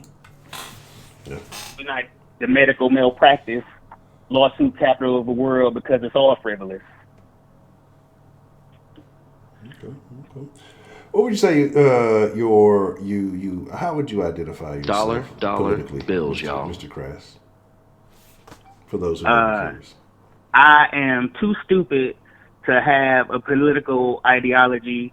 Tell me the idea, show me your evidence, and I will base my opinions on that. Okay. Nothing wrong with that. All right. Yeah. Anything else that you would like to add there, Mr. Crass? Oh, no, that's all I wanted to say, Honcho. Okay. This your first time calling into the Den, Crass? This is my very first time. Okay. Well, I apologize for you having to wait on hold so long, but man, I appreciate you calling in. We'd definitely like to hear from you more often. All right, Honcho. All right. You have a good evening, sir. Okay, interesting perspective. You know, I'd like to know your thoughts on that. Also, you know, I mean, hey, we're talking about, it's a lot of niggas in the hood who have come up with they take a risk, right? You can take a risk, no reward, and they may operate unlicensed. I had a partner, like I said, he started out trapping out the house, literally multitasker. He eventually started cutting hair. Then eventually went on, I think he went on and got his license. I don't know if he ever got in the shop or not, but shit, I go get my 2 for 1. You know, back when I was back at the Gap, I go get faded up, give me a sack. You know, it was a win-win, right? So, you know, it is a very interesting situation. And that was always convenient for me. So, like I said, I mean, and I get it. I'm a firm believer that I think that the market should dictate, but I think that we all know. And at the same time, yes, it kind of is their fault because it goes along with the thing that we're talking about before and all the other stuff. Sometimes you have to protect people from themselves. And I think that's where that falls in line. But should people have to be protected from themselves? Is that the government's job? What's the motherfucking deal? Who do we got calling into the Den this evening? Hey, it's about motherfucking time. I ain't trying to hear that shit. Who is this? You know who the hell this is. I don't know who this is. Rashida. Rashida It's who? pistachio check. Rashida. Give me my shit. This is a stick up. That's what this is. Yeah, this hold up. They give me sweet berry shit too. And only give us all that shit. Well, damn, you just taking everybody pistachios. Miss Rashida, how you feeling about tonight's conversation? What's on your mind this evening? I don't think it's a poverty problem. I think it's a poverty shaming problem. People like to shame poor people, calling them broke ass this and broke ass that. That's not right. Okay, so you okay with having a broke ass man? Huh? I say you okay with having. I was saying you okay with having a broke ass man? I mean, No. let's not shame him. Let's not shame him. A less financially endowed gentleman. No. Oh, okay. But tell me more about this. That's a deal breaker.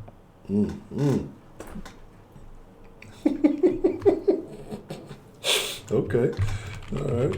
But is that not shaming the gentleman's pockets? Well, you need to put something in the pocket, then you won't be ashamed now, would you? That's tough. This is such a tough situation. Oh no, that's not the first time you said that, Shelley Long. You gotta look for the package in the front and the package on the side. What? Oh, that's tough. It sounds like a lot of pocket watching there. That sounds like a tough situation. So, what can people do? You ain't got no source of income. You become a source of income, and that's something you don't want to do. But what if he helps Don't nobody you? want no baby boy. That went out in the night. But what if he helps you manage your income better? You ain't gonna help me do shit if you can't pay the bills. You can't help me do shit. I'm good. What if I don't need no help. What if he got a better recipe for your side man sandwich? You know, he can help you start selling it. You know, it might become you start selling it in the corner store and y'all both get rich. You can go out there and make the money. That's about all you can do. That's tough. What happened? The teamwork makes the dream work. I want to talk about the Jordan thing right quick. Okay. A lot of times you see people wearing the Jordan, they ain't got no money. Yes. That's why they is getting the top. Why the people in the Payless special be pushing cars and everything. That's all I want to say on that note. So you think broke people shouldn't be buying Jordans? But Hell no, they shouldn't be buying Jordans. Buy you some stock in Nike. No, what if they What's the hell wrong with you? But what if they want to look fly? So broke people shouldn't be allowed to look fly? Is that deception? Are they being deceptive? That's the problem. That's their mentality. They want to look good. The people that have money don't care about how they care about how they look. But they ain't trying to impress nobody with their clothes, but they know they got money. It's normally people that's flashy, they ain't got shit. Okay. That's unfortunate. So do you think that this mentality? A lot of people, like some of us, we'll have a $300 purse and $10 in a purse, and then you have a woman that got a $10 purse with $300 in it. See, that's the flip right there. That's how you supposed to do it. Why do you think this is though? Why do you think that people who are lacking want to appear to be rich? Is that a self-esteem issue? Okay. Self-esteem issue. You walking around to show people you got on $200 shoes to make them think you got money. Okay. They're walking around with expensive purse and making people think you got it going on instead of actually trying to get it going on. Just smoking mirrors. So that's unfortunate though. Why do you think that? Why do you think this mentality though? It seems like it permeates through the hood, through less fortunate areas. Because you seem to see more people in Jordans. You know, where most people say this is an impoverished area, this is a low income area, or But do they have lights? They might got Jordans. Do they got lights in their house? Do they have food in the house? But that's what I'm saying. It's just about messed up priorities. And then when you prioritize like brand names and all that stuff, that's what you want to pass on to your kids and everything. So when they get older, they gonna be the same, like just creating more poverty. So, okay. I mean, I can see that. You know, again, y'all can say what y'all want to say about Kanye, but a couple of months back when we was talking about that thing he said when he went to go see Trump, and to me is a line that I will never forget, is when niggas don't have land, they'll settle for a brand. I can't say niggas, but this is what I'm saying. When people don't have land, they'll settle for a brand. And so what that is, they'll put the value that, say, a person who owns land, owns property, you know, has assets, the value that they see in that. People who don't have that, they put that value into a brand because they feel like it makes them, it puts them on the same level as that, you know. And so that's Yeah, the self-esteem shouldn't come from what label you got on. That's an internal self-esteem problem you need to deal with. But why is that? I mean, niggas rob, steal, and kill. They'll kill you for a pair of Jordans. Like, but why is that? Yeah, I don't think they do that as much as they used to. But now they just can hit the banks and everything and stuff like that. Niggas steal. Wasn't that long ago? 3 niggas killed one little nigga for a pair of Jordans. Real bad. Look, I'm in Chicago. You can be real bad selling Jordans. Now they can pretty much get out there and hustle and get their own Jordans. It's not like Shit, niggas still popping for them Jordans. They rob. If they might not kill you, they'll beat you up. They'll put you a gun, but they'll risk your life for a pair of shoes that probably cost $10 to make. But they charge you two and some change to get them. And I agree, bad. But that's the thing that kills me the most. Niggas will shoot you up. They will go to war over the hood. Don't own shit in that bitch. You know what I'm saying? They got ain't no stake in that. I don't even think it's the shoe. I don't even think it's the shoe. I think it's what the shoe represents to the people. Mm-hmm. What does that represent? It represents like status. Like, oh, I got $200. You know, like I'm not broke. Mm. Even though you know damn well you spent your last to get them shoes. Mm. Yeah, that's tough, man. $10 without the lace. They do a lot of walking in them Jordans, so hey, if you gonna walk around everywhere, you might as well put the best thing on your foot. Cause your damn sure ain't trying to save up to get you no car. Dollar bills, y'all. You got a whole family at the bus stop with Jordans on. And they could sell a car. Yeah. I don't know why the green all is still tripping. To the bus stop. Just praise. Yes, I mean, it is a very unfortunate. It is crazy now because a lot of these young niggas ain't never seen Jordan play. You know, they just know the shoe. Everybody else wants the shoe, so they want the shoe.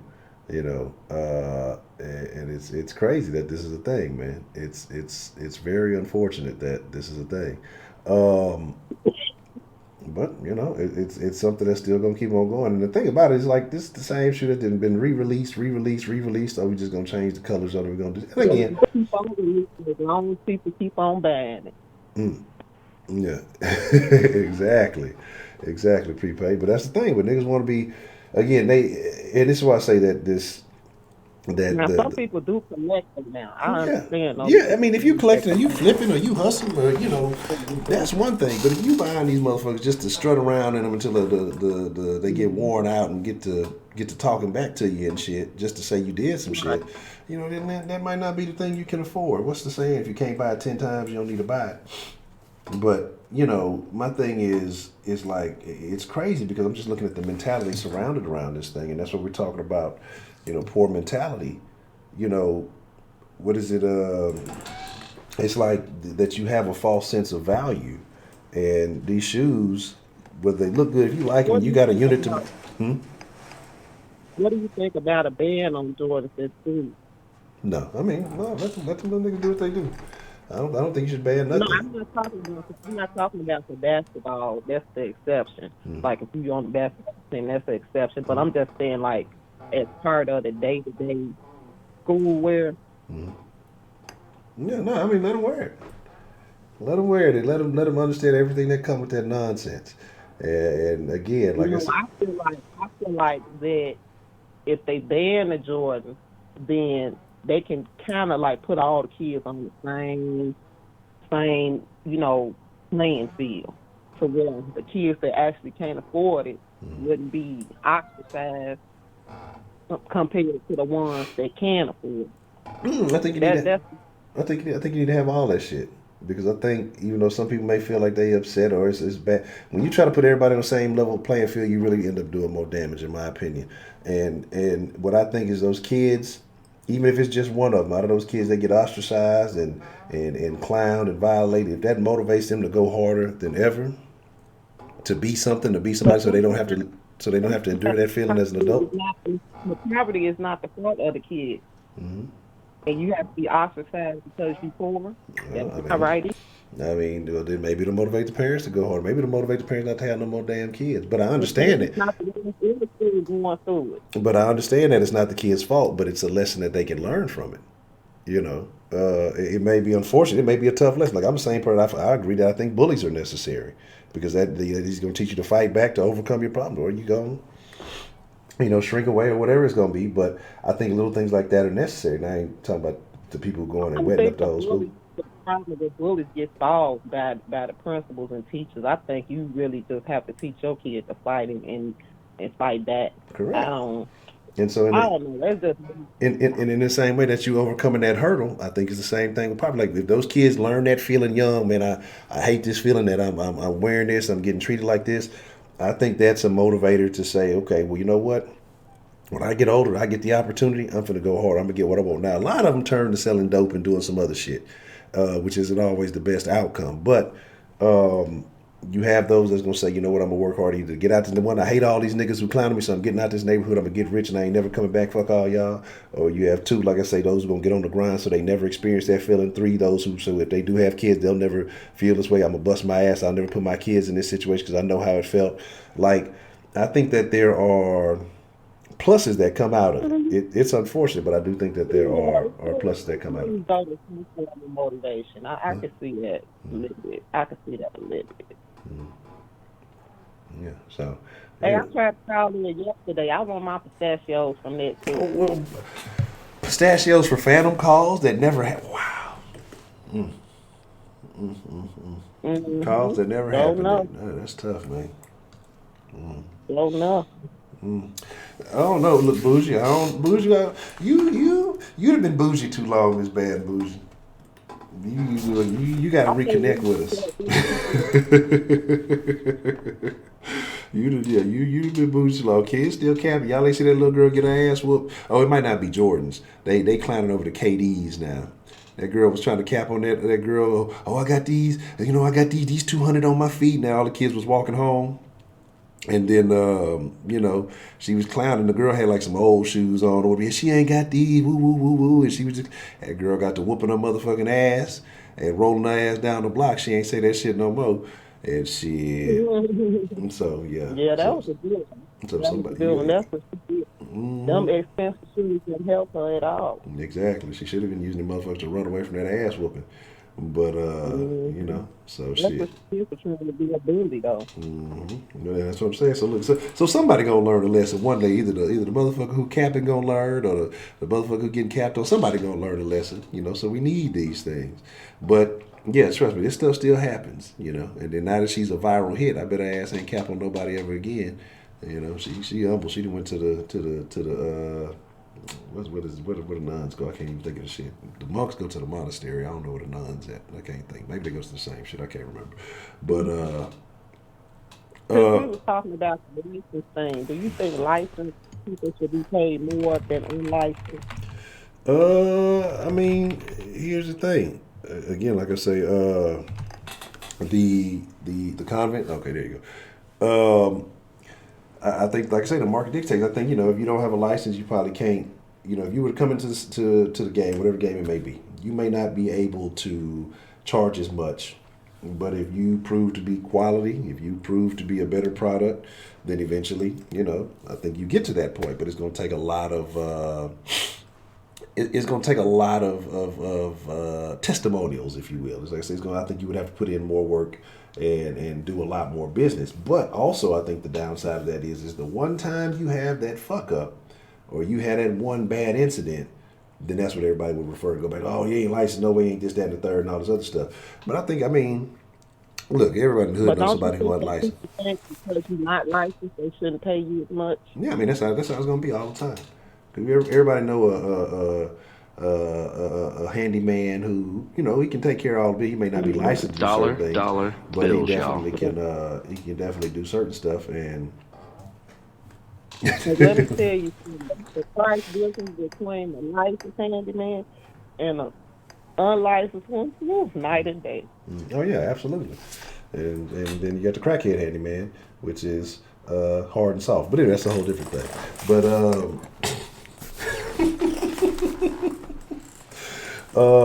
yeah, like I say, it is what it is. It's a very interesting thing.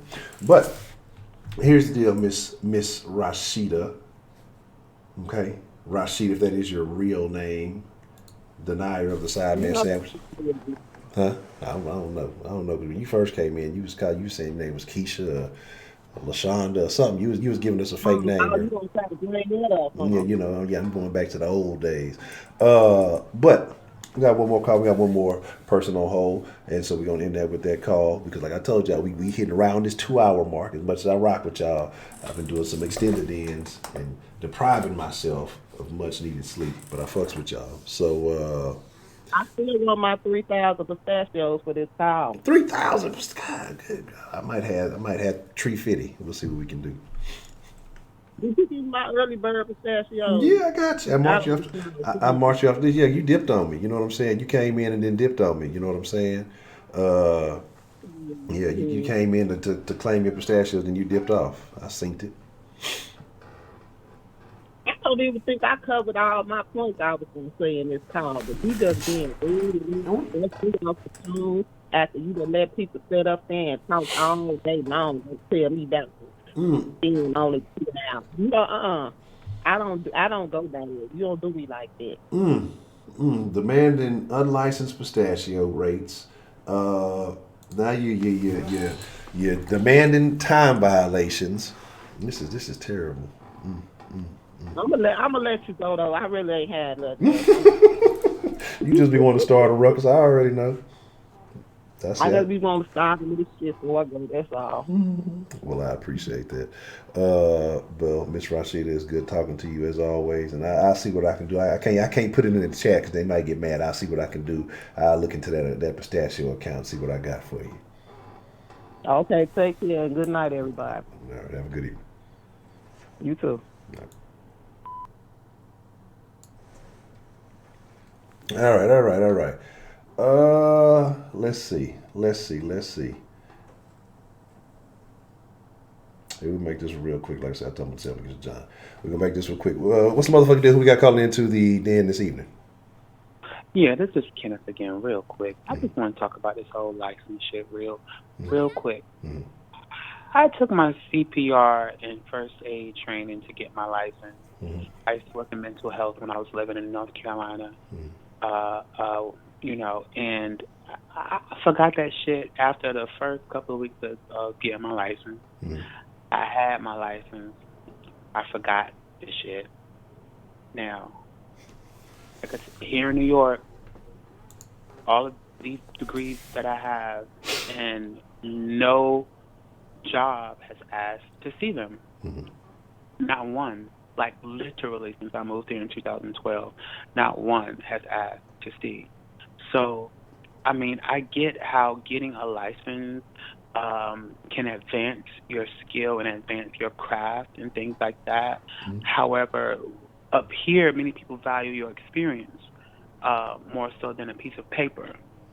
And as far as barbershop, yeah, of course you need a license if you want to operate a chair in a business. You know, you need a license if you want to own your own barbershop. But as far as in chefs, you don't really necessarily have to go to school to be a chef. That may be the case where you live or whatever. But up here, working in restaurants, my first 2 years of living here in New York, the chefs in the kitchen were the chef's friends from down the street that they brought in as line cooks and taught them how to cook. And then they went and got their health handler's license, where you need to take this study and take, this test, which is very easy, but you never have to go to school per se to be a chef in a top restaurant. So, of course, I believe that, yeah, you need to go to school for, doctor, lawyer, shit like that, where you're in charge of someone's life. But all the other shit, it just looks good.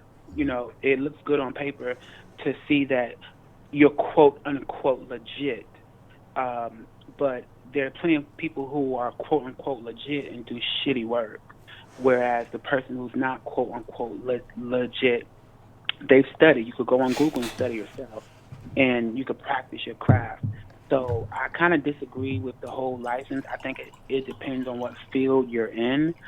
But as I said, living up here, no one has ever asked to see any degree, any license, or anything from me. And yeah, I just wanted to touch on that. That's it. Are you saying that people should commit fraud and lie about having it and just go get the job anyway? No, that's not committing fraud. You're not listening to what I'm saying. What I'm saying is that they value up here. They value your experience. They didn't care about seeing the degrees or the license that I had. They want to know what I can do, my experience. So it's not committing fraud. No one's saying you're committing fraud. But what I'm saying is that many high-paying positions up here, you don't need a license. Whereas in the South, they value that shit. They value degrees and they value license and shit, and they want to see it. But up here, you're not going into the restaurant and asking these chefs for their school, where they went to school at. Because 9 times out of 10, these motherfuckers didn't go to school. These line cooks who, they start off as a line cook, and then they end up moving on to becoming a sous chef, and they end up becoming a chef. Like I said, they have their food handlers certificate and things like that, that you do like a 14-hour course, but you don't need it. You don't need it. But as I said, it depends on what area. If you open up your real estate business, of course you're going to need a real estate license. It just depends on what you're doing, if you need a license or not. But from the most part, from my experiences up here, these people, don't give a fuck about a license. The only people who give a fuck about a license is if you open a business in a building and you have to go through Department of Consumer Affairs to get your business license. If you're dealing with liquor, you want to open up a restaurant, you're going to need a liquor license, So it just depends if you're trying to be a business owner to get your own building or you working from home. When you work from home and you selling like goods and shit in your home, you can get a permit to do that in your own home. They come to your home.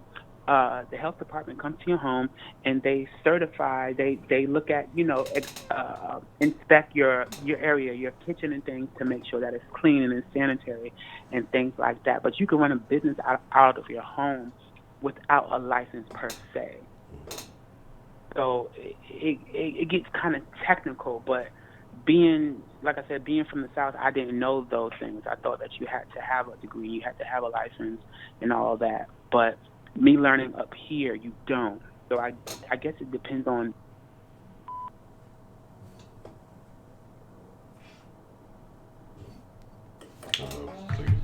Don't know what happened there. I was trying to look up something and it just cut off on. What's the motherfucking deal? Who do we have calling into the den this evening? I guess it depends on. Hi, this is Bad and Bougie. I'm changing your name to Bougie and Bad. You more bougie than anything. You just disconnected from everybody. You talking about niggas ain't getting beat up over Jordans no more. And what else you said? You said something. You don't know nobody with food stamps. All these things are still shaking. What's going on, Miss Bad and Bougie? How are you this evening? Wait, what? I'm doing good. How about you? Yeah, excellent. Girl 6 on the phone. I got my $3.99 a minute ready. So, what's on your mind? Well, I don't know. I had a point to make until this last call. I got confused. Now I'm trying to figure out. Now I'm trying to figure out what I need to do in my kitchen. Mm-hmm. I'm so confused right now. But you gonna start a business from the kitchen? I don't know. You can be making. Well, I don't know. You on the West, you can make some edibles or something like that. I don't know what the rules is about that. Okay, no, but seriously, with regard to the poor mentality frame of mind, I think that people could be broke, but they could have, but they could never be poor. Mm-hmm. So somebody can be broke, but they can have a plan, and so they don't have that poor mentality. What I see with the poor mentality is more so just, being satisfied. You know what I'm saying? That, to me, that's a poor mentality. Like, I know some people that have spent 3 decades in the projects. The mama had a project apartment, then the daughter got a project apartment, now in the same project. Her daughter didn't have, got set low income or whatever it's called when you're in the projects. I don't know exactly how the process works, but like they have, to me, that's a poor mentality. Like, they're not telling their daughter, granddaughter, like, no, you can't live here. You have to move on. We got to break the cycle or what have you. To me, that's like a poor mentality. Or for people to sit around and watch other people go get it and then say, oh, well, they got it because of this program and I can't get that program. Or, I hate to see people when they say, oh, well, these immigrants come out here and they get all of these loans and stuff, but what do they give me? Which there's a certain amount of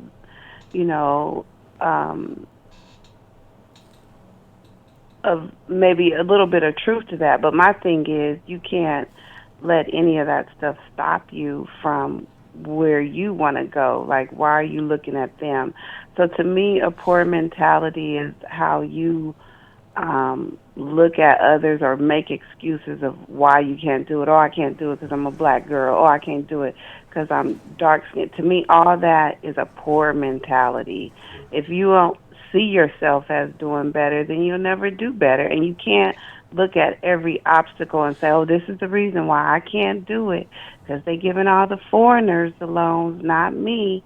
Okay, well, you need to figure that shit out. So that's what I feel as far as, like, I don't feel there's anything wrong with being broke, but I do feel like there's something wrong with having a poor mentality. We see it here on YouTube.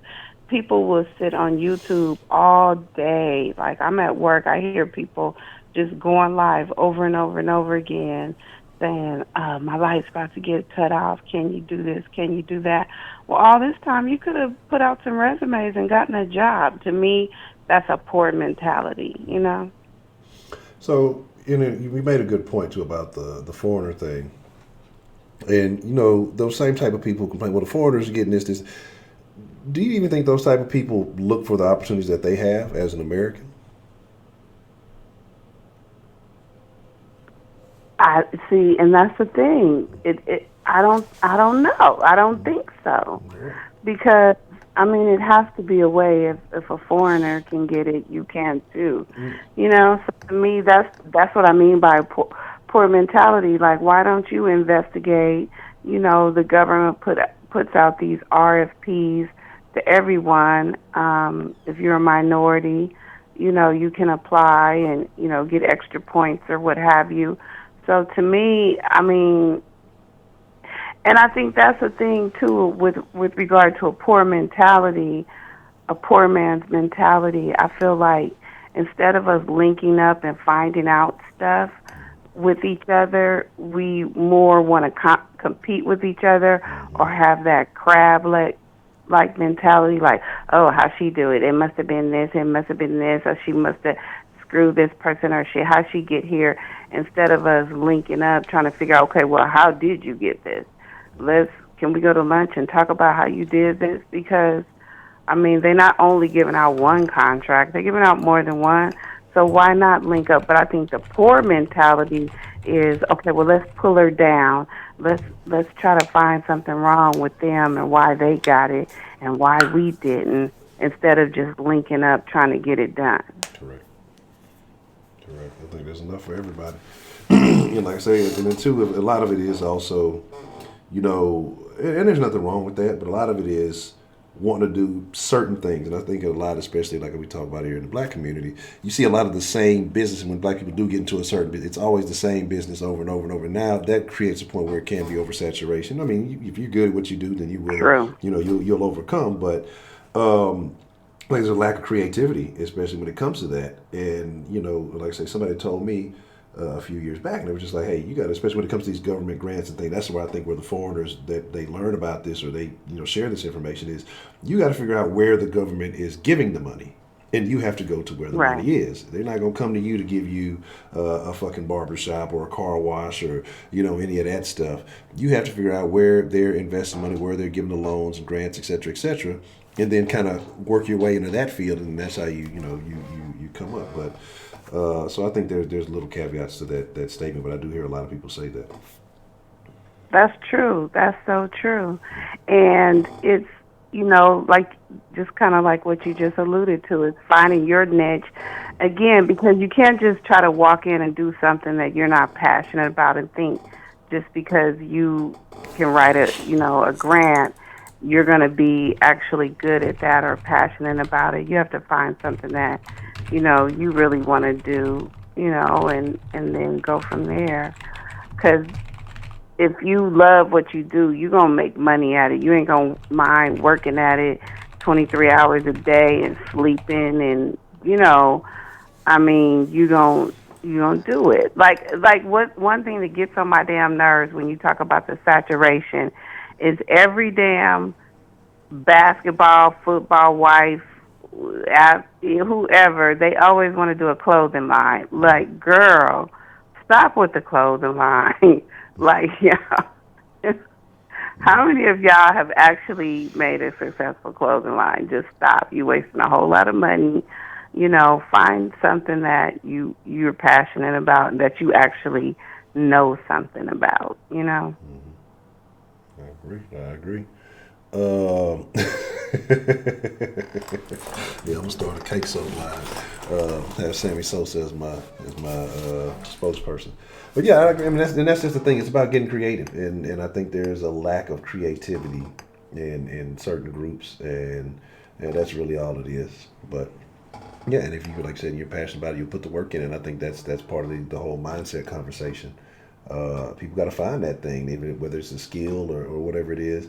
And I think also what comes with that too is when you talk about being passionate about it and then putting in the 23-hour work days and all that other stuff, is that,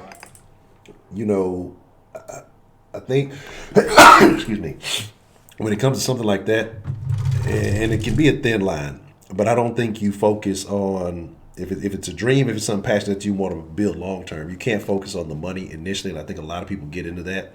True. Focusing on the money initially, and you got to realize that it may not be profitable off the rip, But if this is something that you truly love, then you have to plan to rock this thing long term.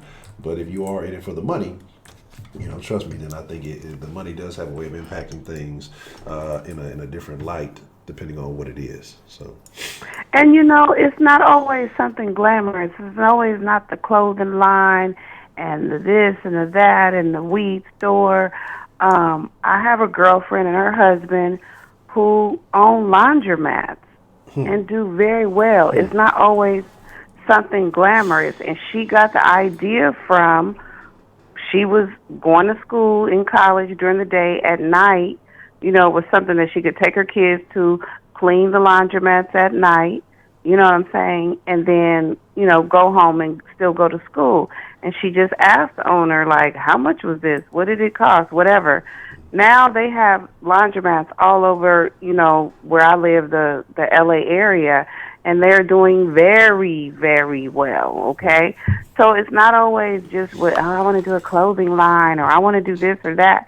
Sometimes, like you were saying, it's not always about getting into a saturated market.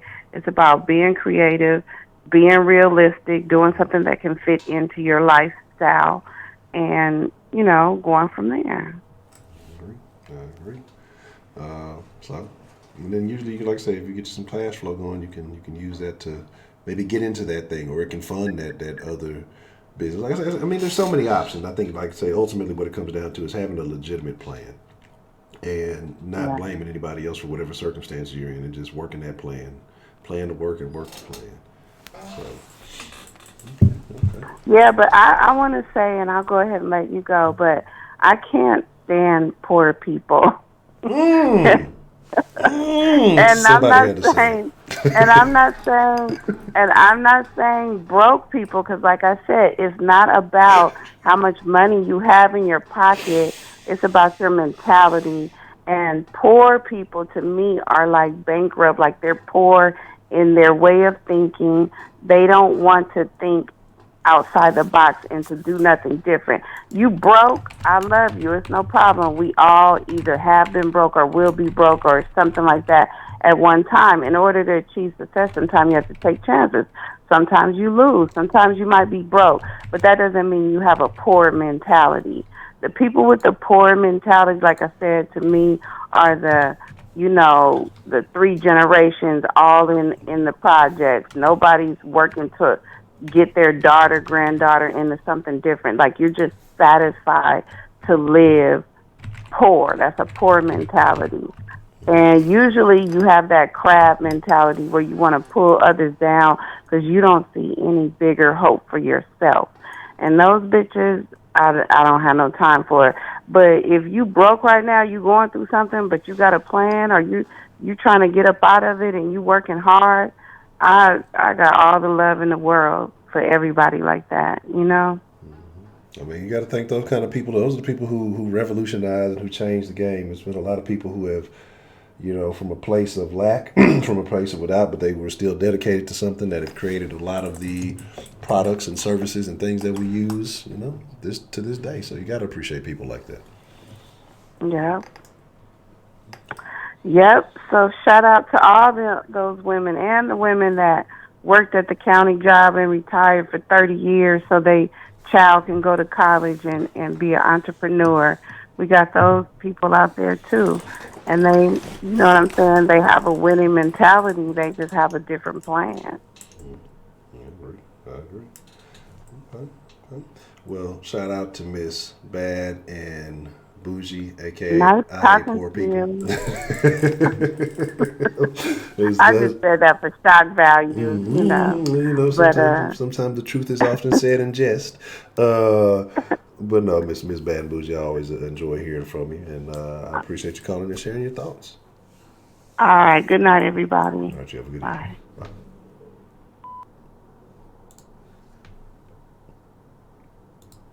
What's the motherfucking deal? Who do we have calling into the den this evening? Hey, what's going on? It's John from New York. He's alive. He has risen. I have resurrected from the dead. Mr. John from New York. How are you feeling this evening, man? I'm doing all right. Thanks for asking. How about you? Oh man, life is good. No complaints. I'm alive. I have options, and that's always welcome. So, I'm curious. What's quote number 1 in the den? Let me see. I can pull it up right here. Oh, no. Well, technically, the first quote is quote 0, and that is from DeMarcus Johnson. Mississippi is a nicer city than Houston.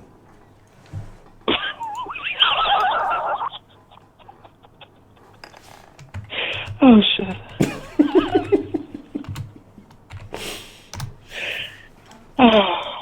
That definitely deserves to be the first one. Yeah. Jesus. All right. Anyway, shout out to you, DeMarcus.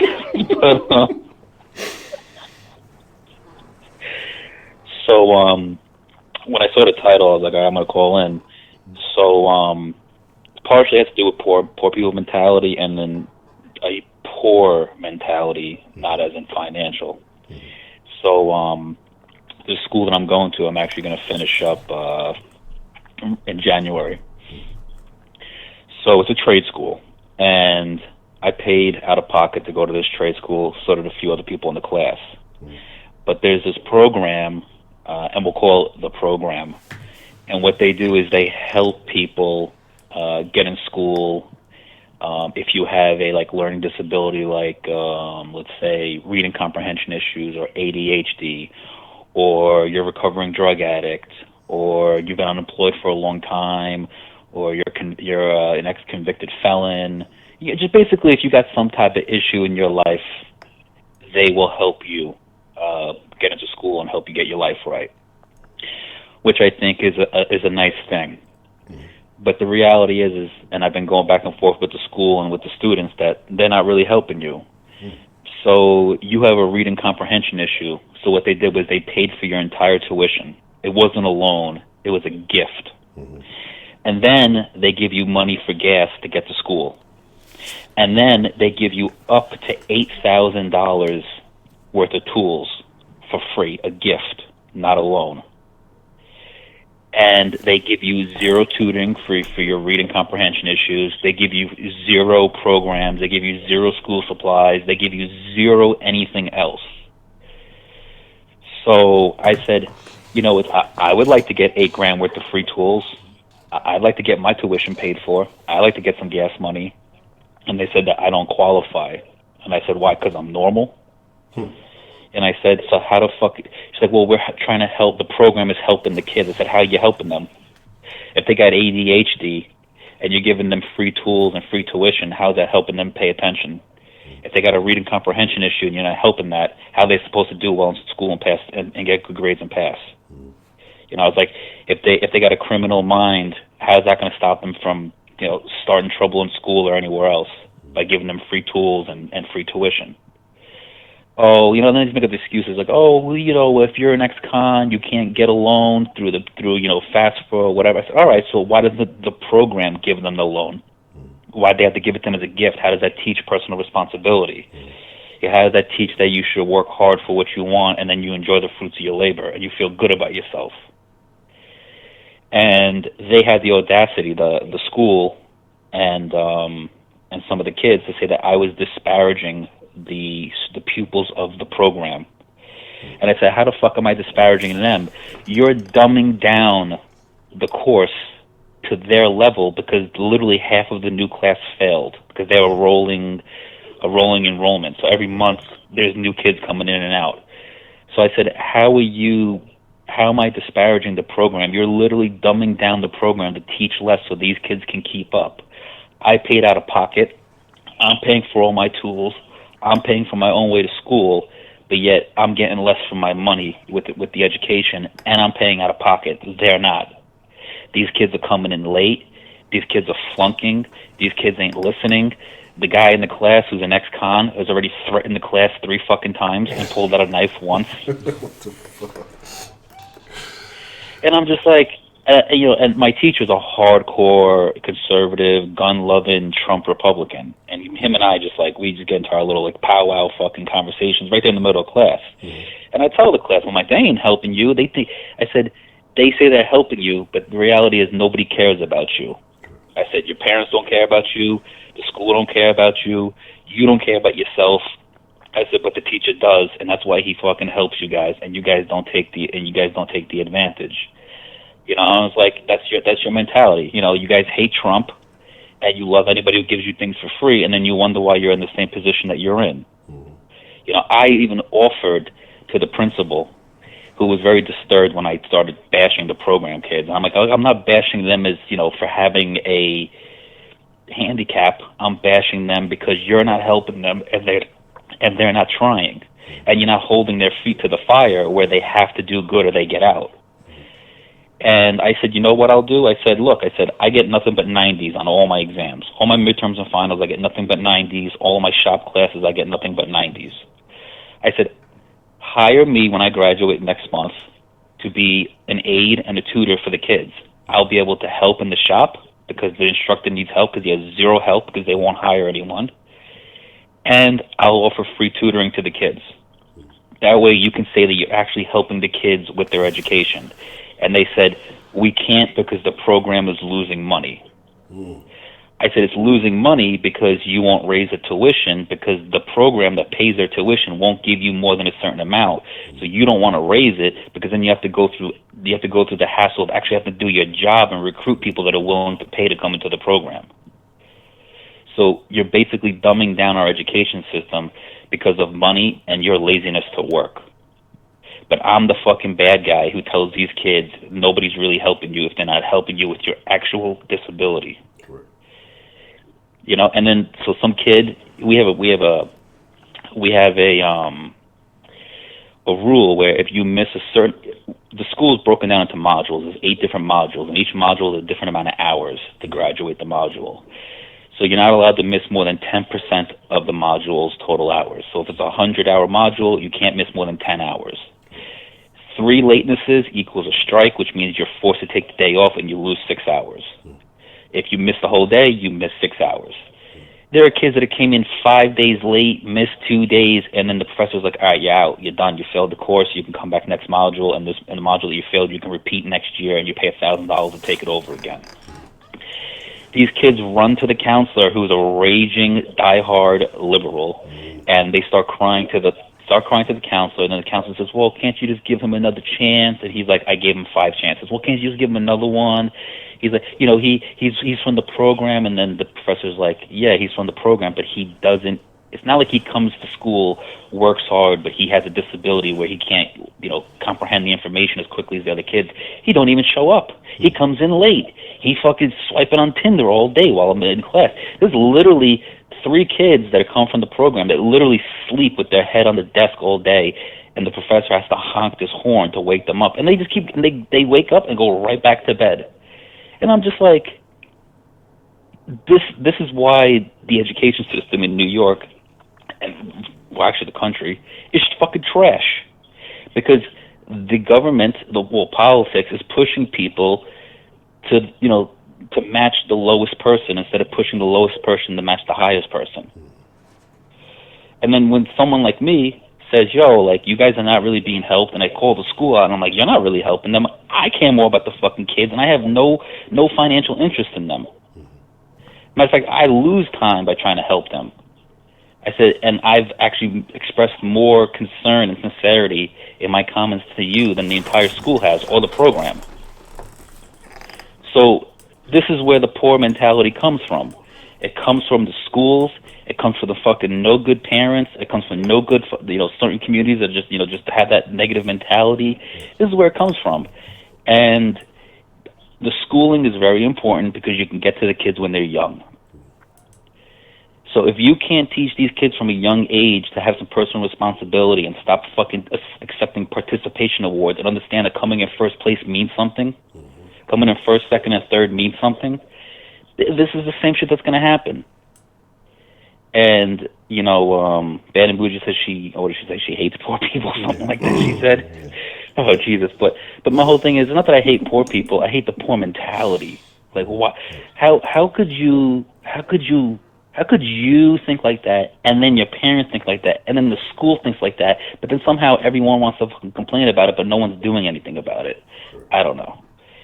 But I don't know if you have anything to say, but that was my little rant. The stuff that you that I had to ask, I mean, you pretty much answered it, because as you were explaining the program, I was just wondering, you know, how many of the kids that are a part of this program are actually, you know, maximizing the benefits of it, and obviously they're not. So, you know, and that's the thing, when you don't have to work for it, when you have nothing to lose, when you have no skin in the game, you don't give a shit. I mean, all the opportunity can still be there for you, but if you figure, well, I'm not going to lose anything if I don't commit or whatever, you're not going to. There's no reason. I mean, well, for most people, there's no reason. I think some people see opportunity, they're going to jump on it immediately. But if you figure, well, I'm not losing anything, you know, I've benefited from it, you know, off the rip anyway.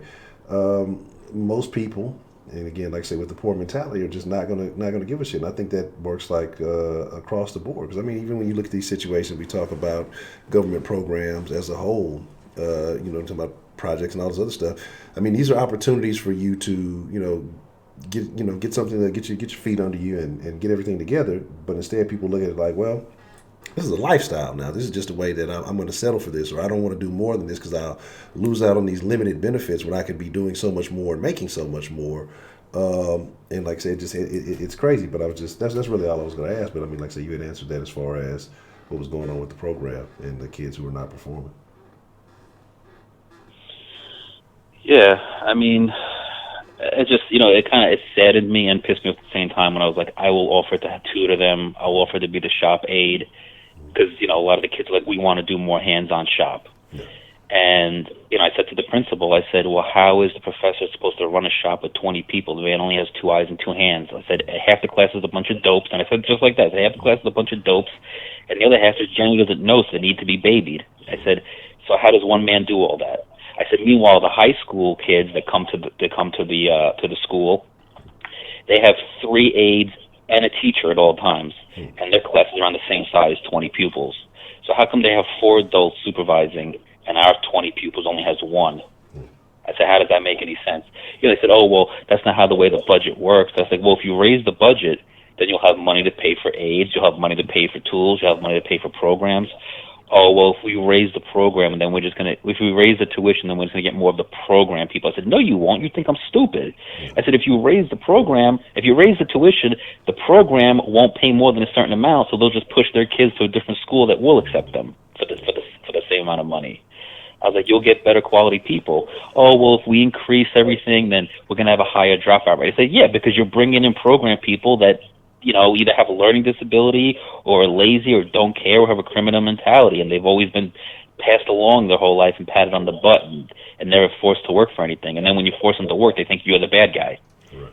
The ex-con sits close to me, and the first time I started talking about how the program doesn't help the kids, he was like, he got very defensive. He was like, well, some people need help. I said, how?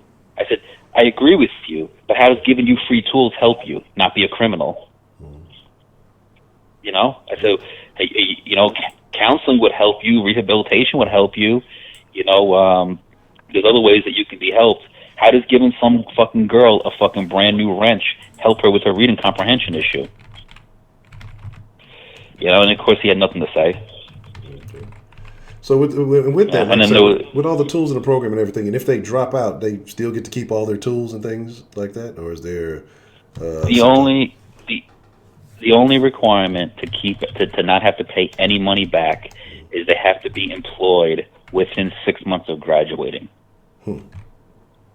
That's it. It doesn't say how long they have to stay employed for. They just have to be employed within 6 months of graduating, which is not difficult to do. Yeah. It's a joke. And then they had the nerve. The school had the audacity to say that I was disparaging the program. Get the fuck out of here! You're disparaging me.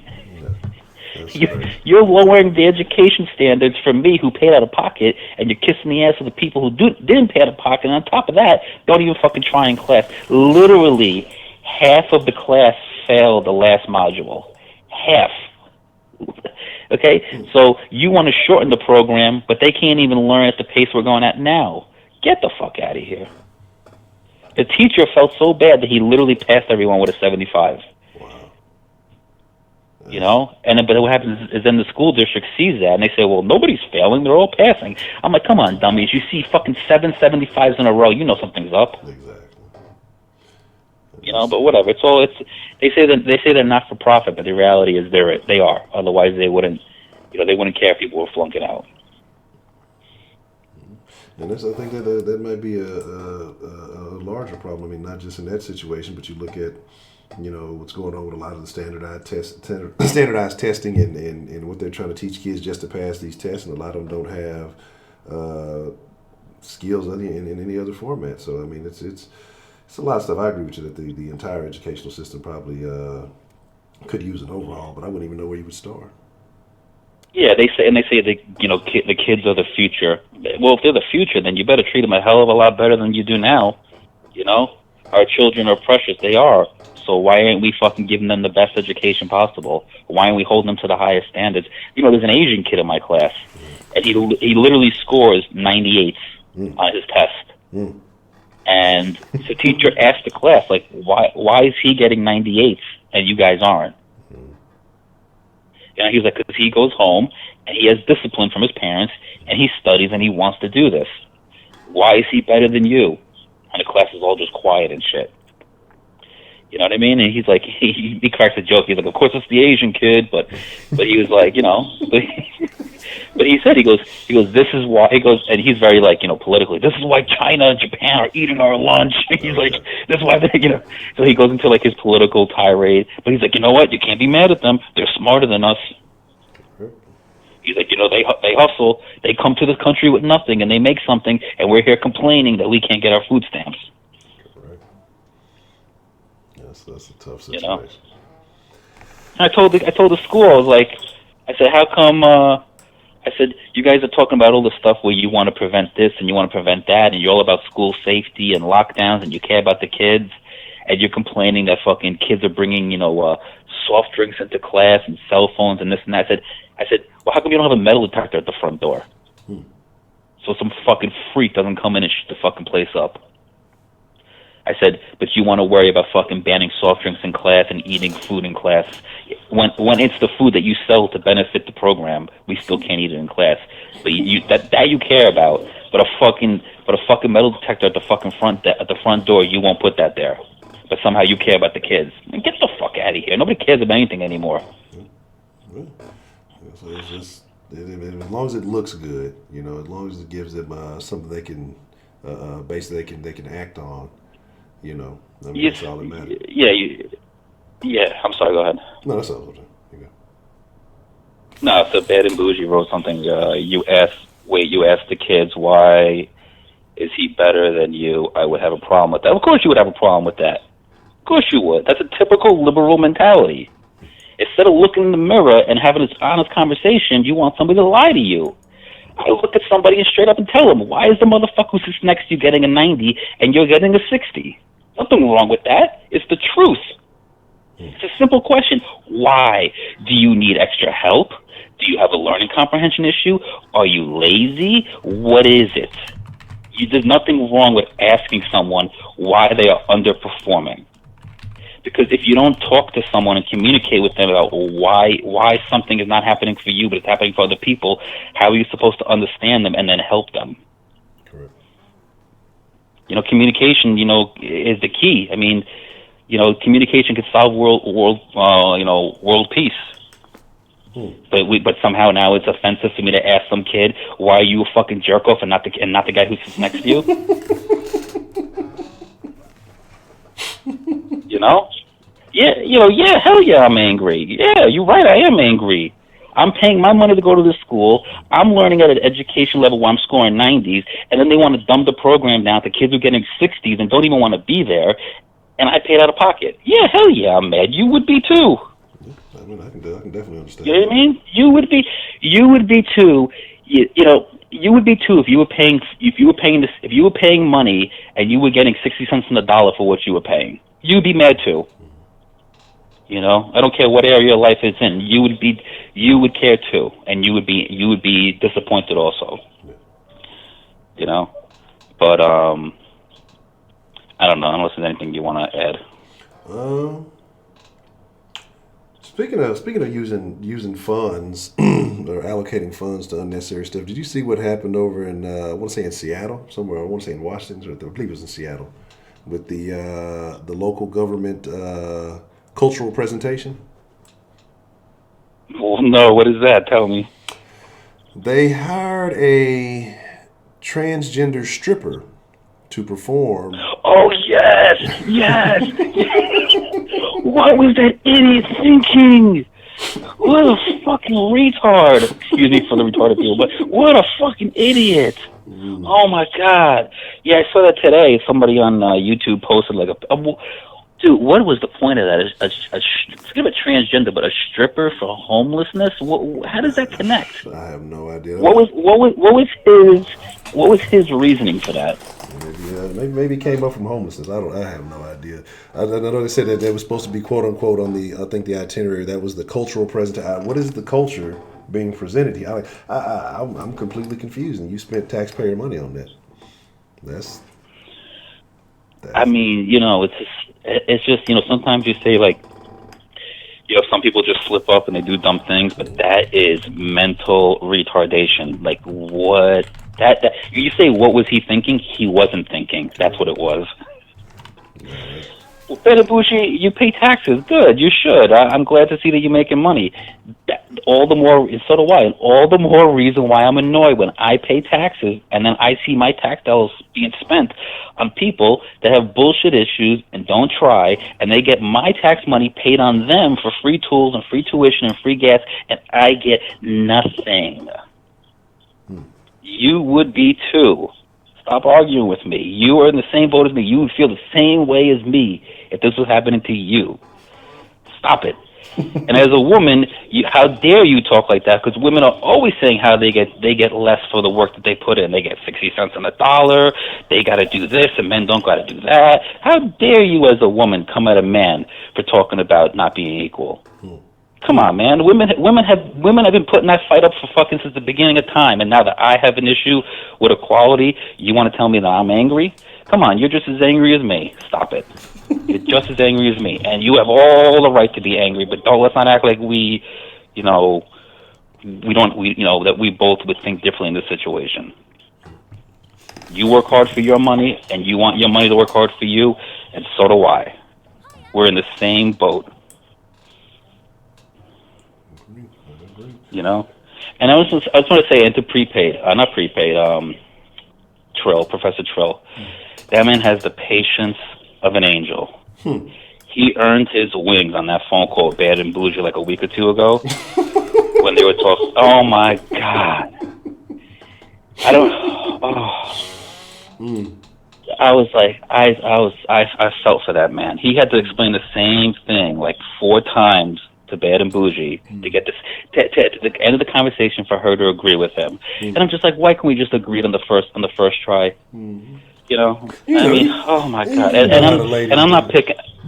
You know, they just anything not to say, anything not to agree. They're gonna try to find a way to turn it just enough, or just to tweak it just enough. We all know that what they're thinking, but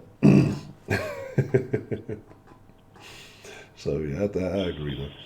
Yeah, and I'm not mad at Bad and Bougie. I'm just you know, I'm just saying, like, you know, you're saying like I'm angry, but yeah, of course I'm angry, but you would be too. So representing tonight. What's the point of saying First Miss Grace, now her son. You know, I think we're in this. Demarcus Johnson donated $1 through Super Chat. I need my wrench, Edward Honcho. Now her son.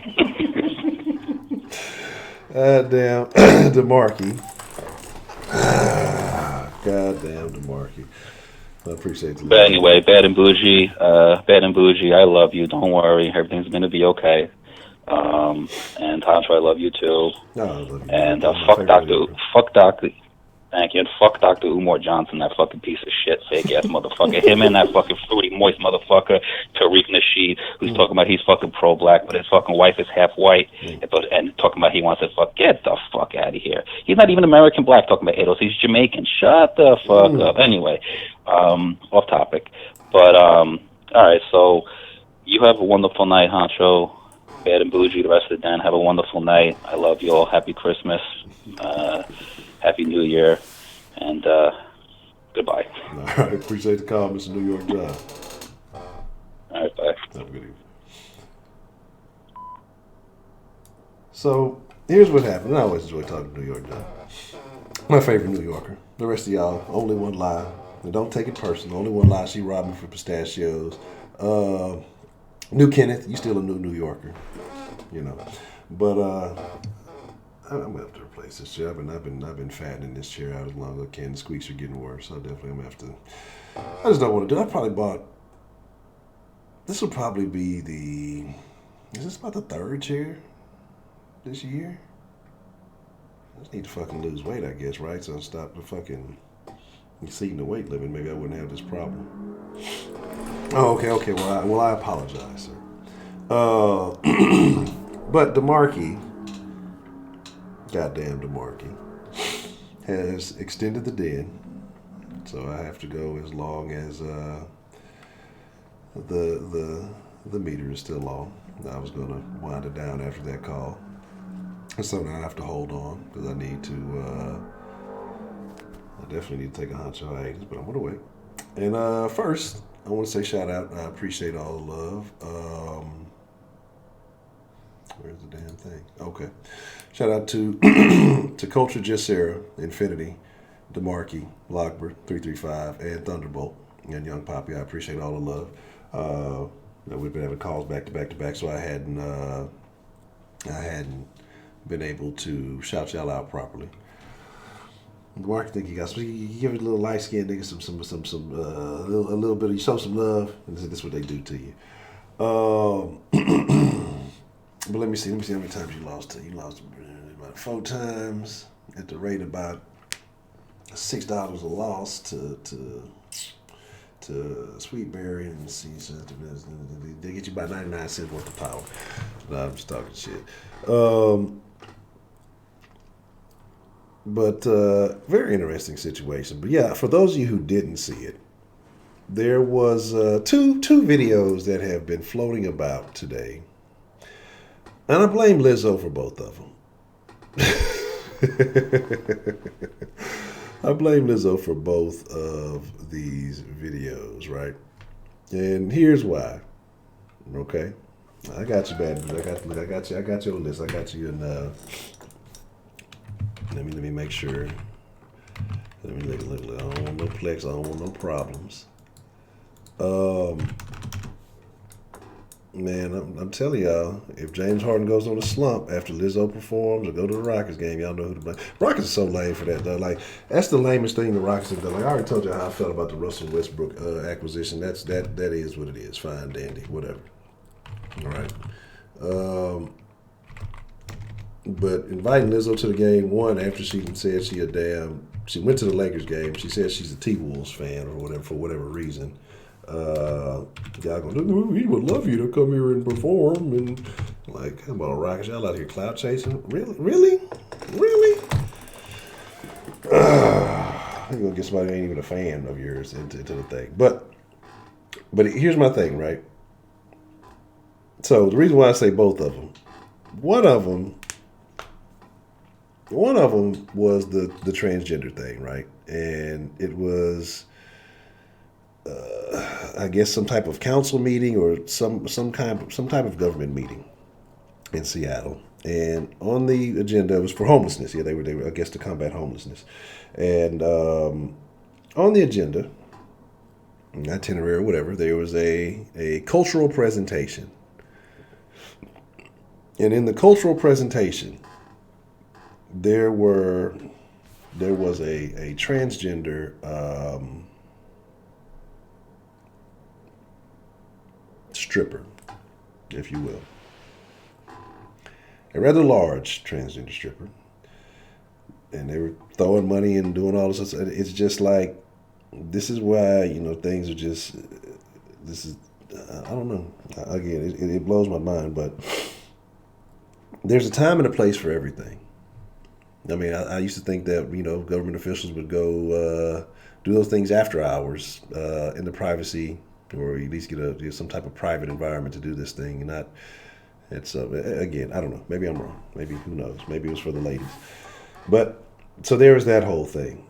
Now, the other video that's going around is a woman in some type of red outfit. I believe it was a one-piece, and some heels.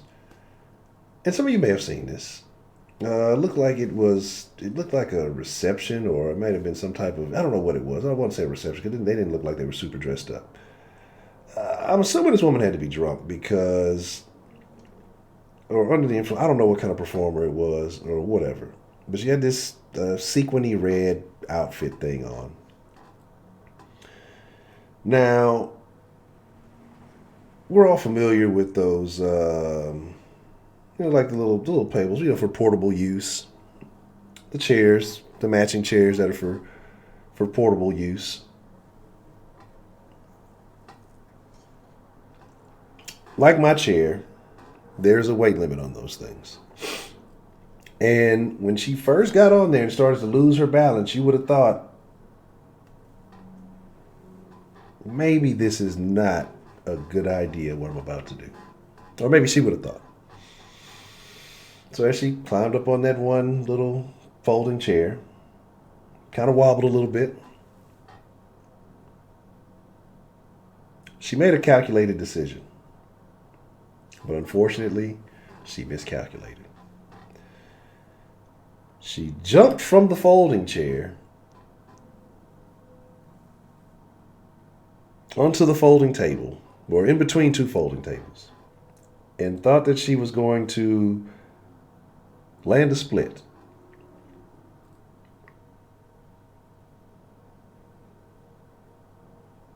Those tables are no longer usable.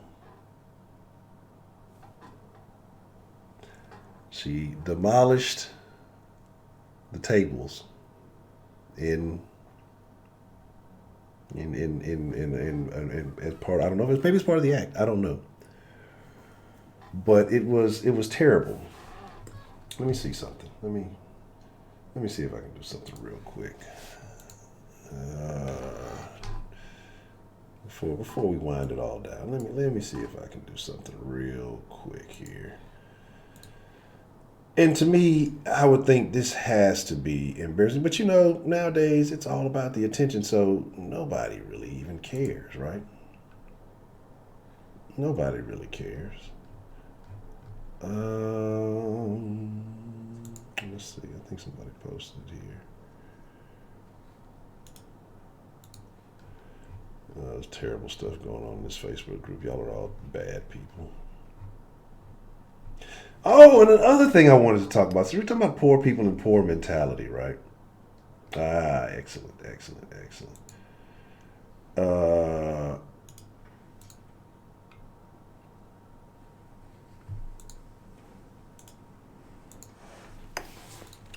The guy stole $88,000 from the bank that he was working at.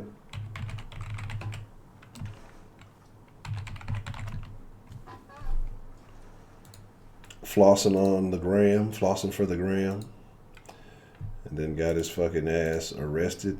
I think he was like, he worked in the vault or something of that nature. Oh, hair fluffing like a chicken. Did I do the wrong thing? Hold on one second. I'm gonna pull this video up for y'all because my explanation as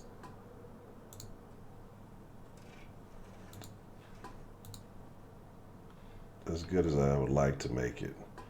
All right, here we go. Let's see if this comes up here. What's going on, man? Come on, stop the nonsense. I know what I gotta do.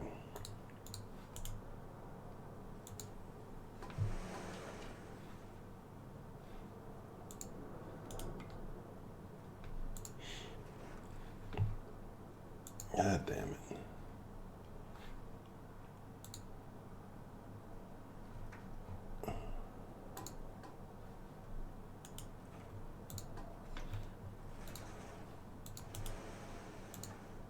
Come on, man. Give me the thing right here.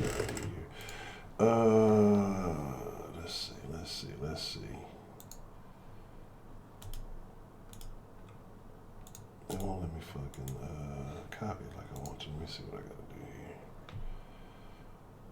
It's terrible. I might have to do it the ghetto way.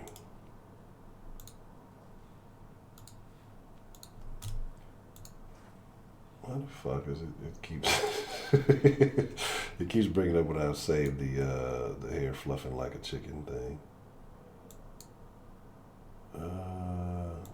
There we go. Let's try this. All right, there we go. Should have been that difficult. All right. No, that's terrible. Let's just do it like this. All right. You know, what's that saying? At that moment, they knew that they fucked up. It's something like that. Let's do this here, just so it don't look all crazy. But yeah, but the dude who fucking stole the fucking shit from the thing, and I guess just thought he wasn't gonna get caught for that. I don't know how that works. But that wasn't very smart. There, this will work right here. Alright. And just to make it look like we got something going on here so it don't look so crazy, it'll be the easiest way to show this video. Alright, there we go.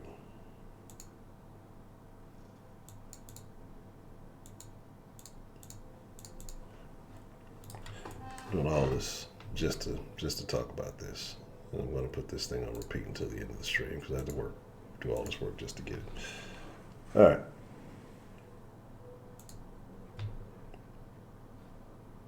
I want to make sure. So, I'll move myself over here so you guys can enjoy this. Now, at that point, she should have thought twice about it.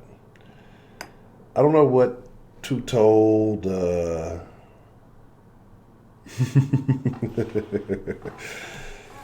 I hope that's not really Lizzo, but somebody said Lizzo. I mean, because you know sometimes they put the jokes and stuff on there, but I have no idea. I mean, right there, it should have told you, don't do what you're doing. When you stumble to get up on the chair, right? You're already doing too much with the little singy-sangy thing. Right there, that should have been like a no. And then, it's oh, y'all want sound? Is that what you're saying? You want sound in this video? Let me see.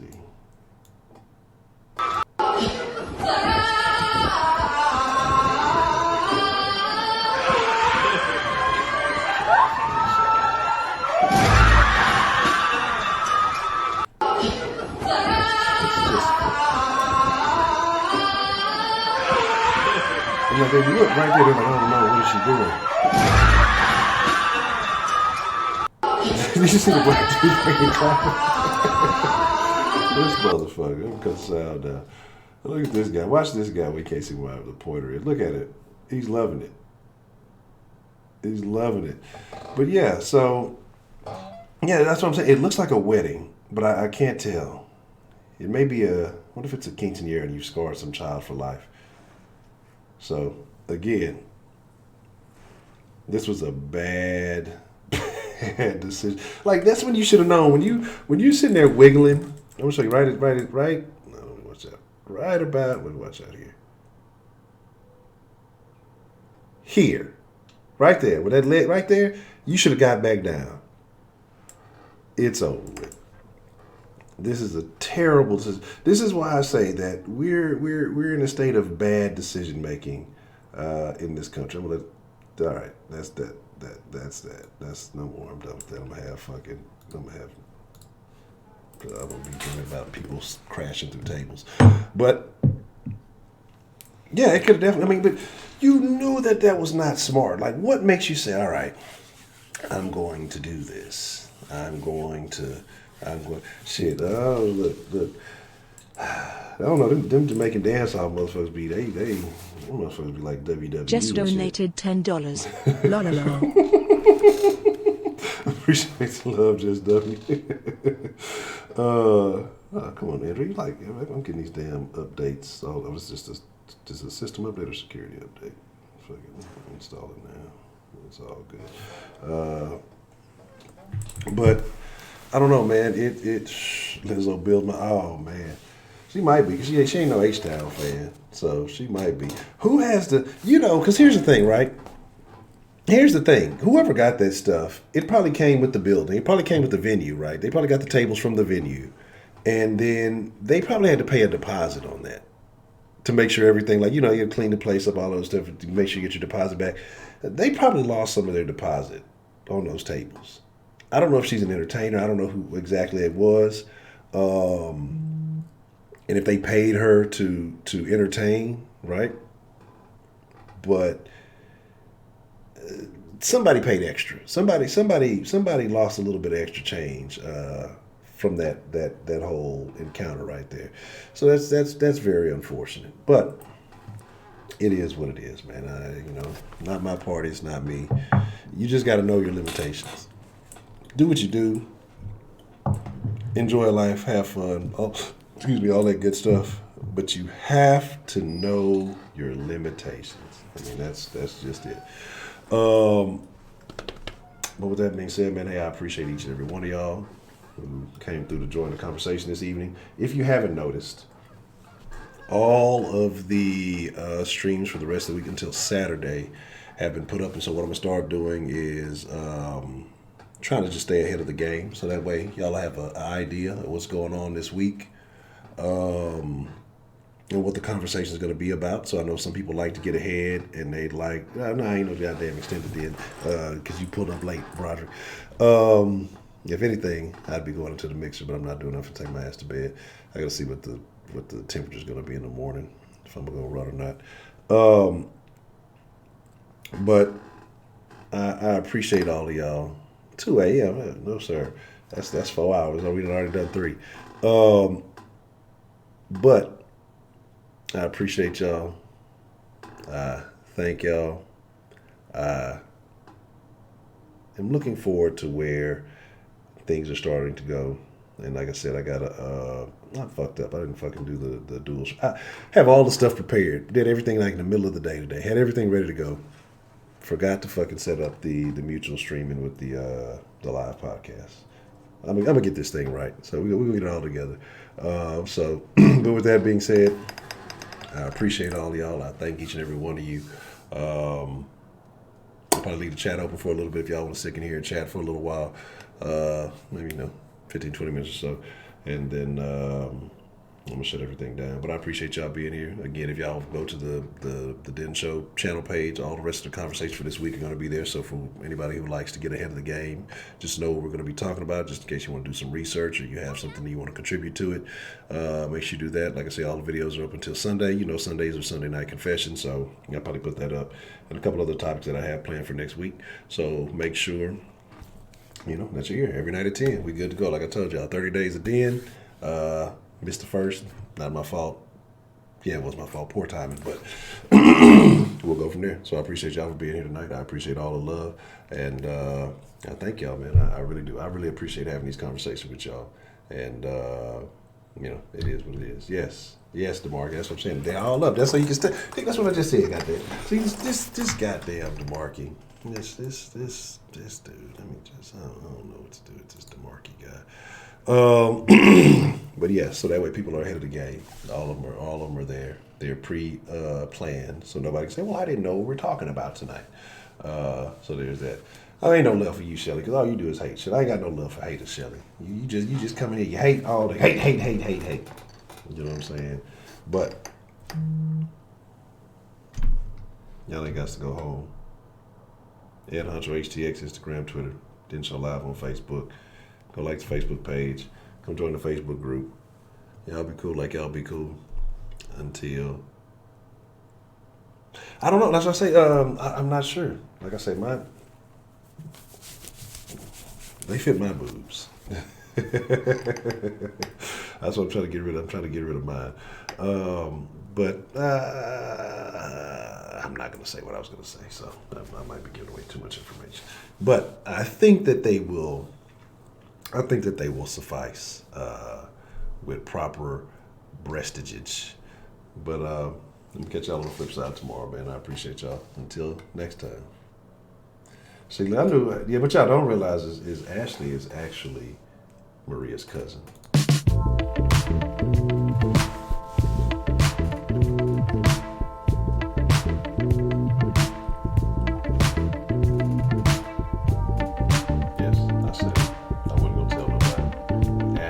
Canada, and she is related to Maria. Maria's at her house right now. That's how Ashley found the Den. Maria put her on. They partners. You know what I'm saying? I think that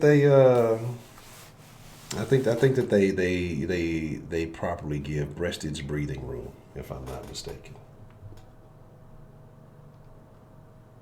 Now it depends though. If you got the lady cut.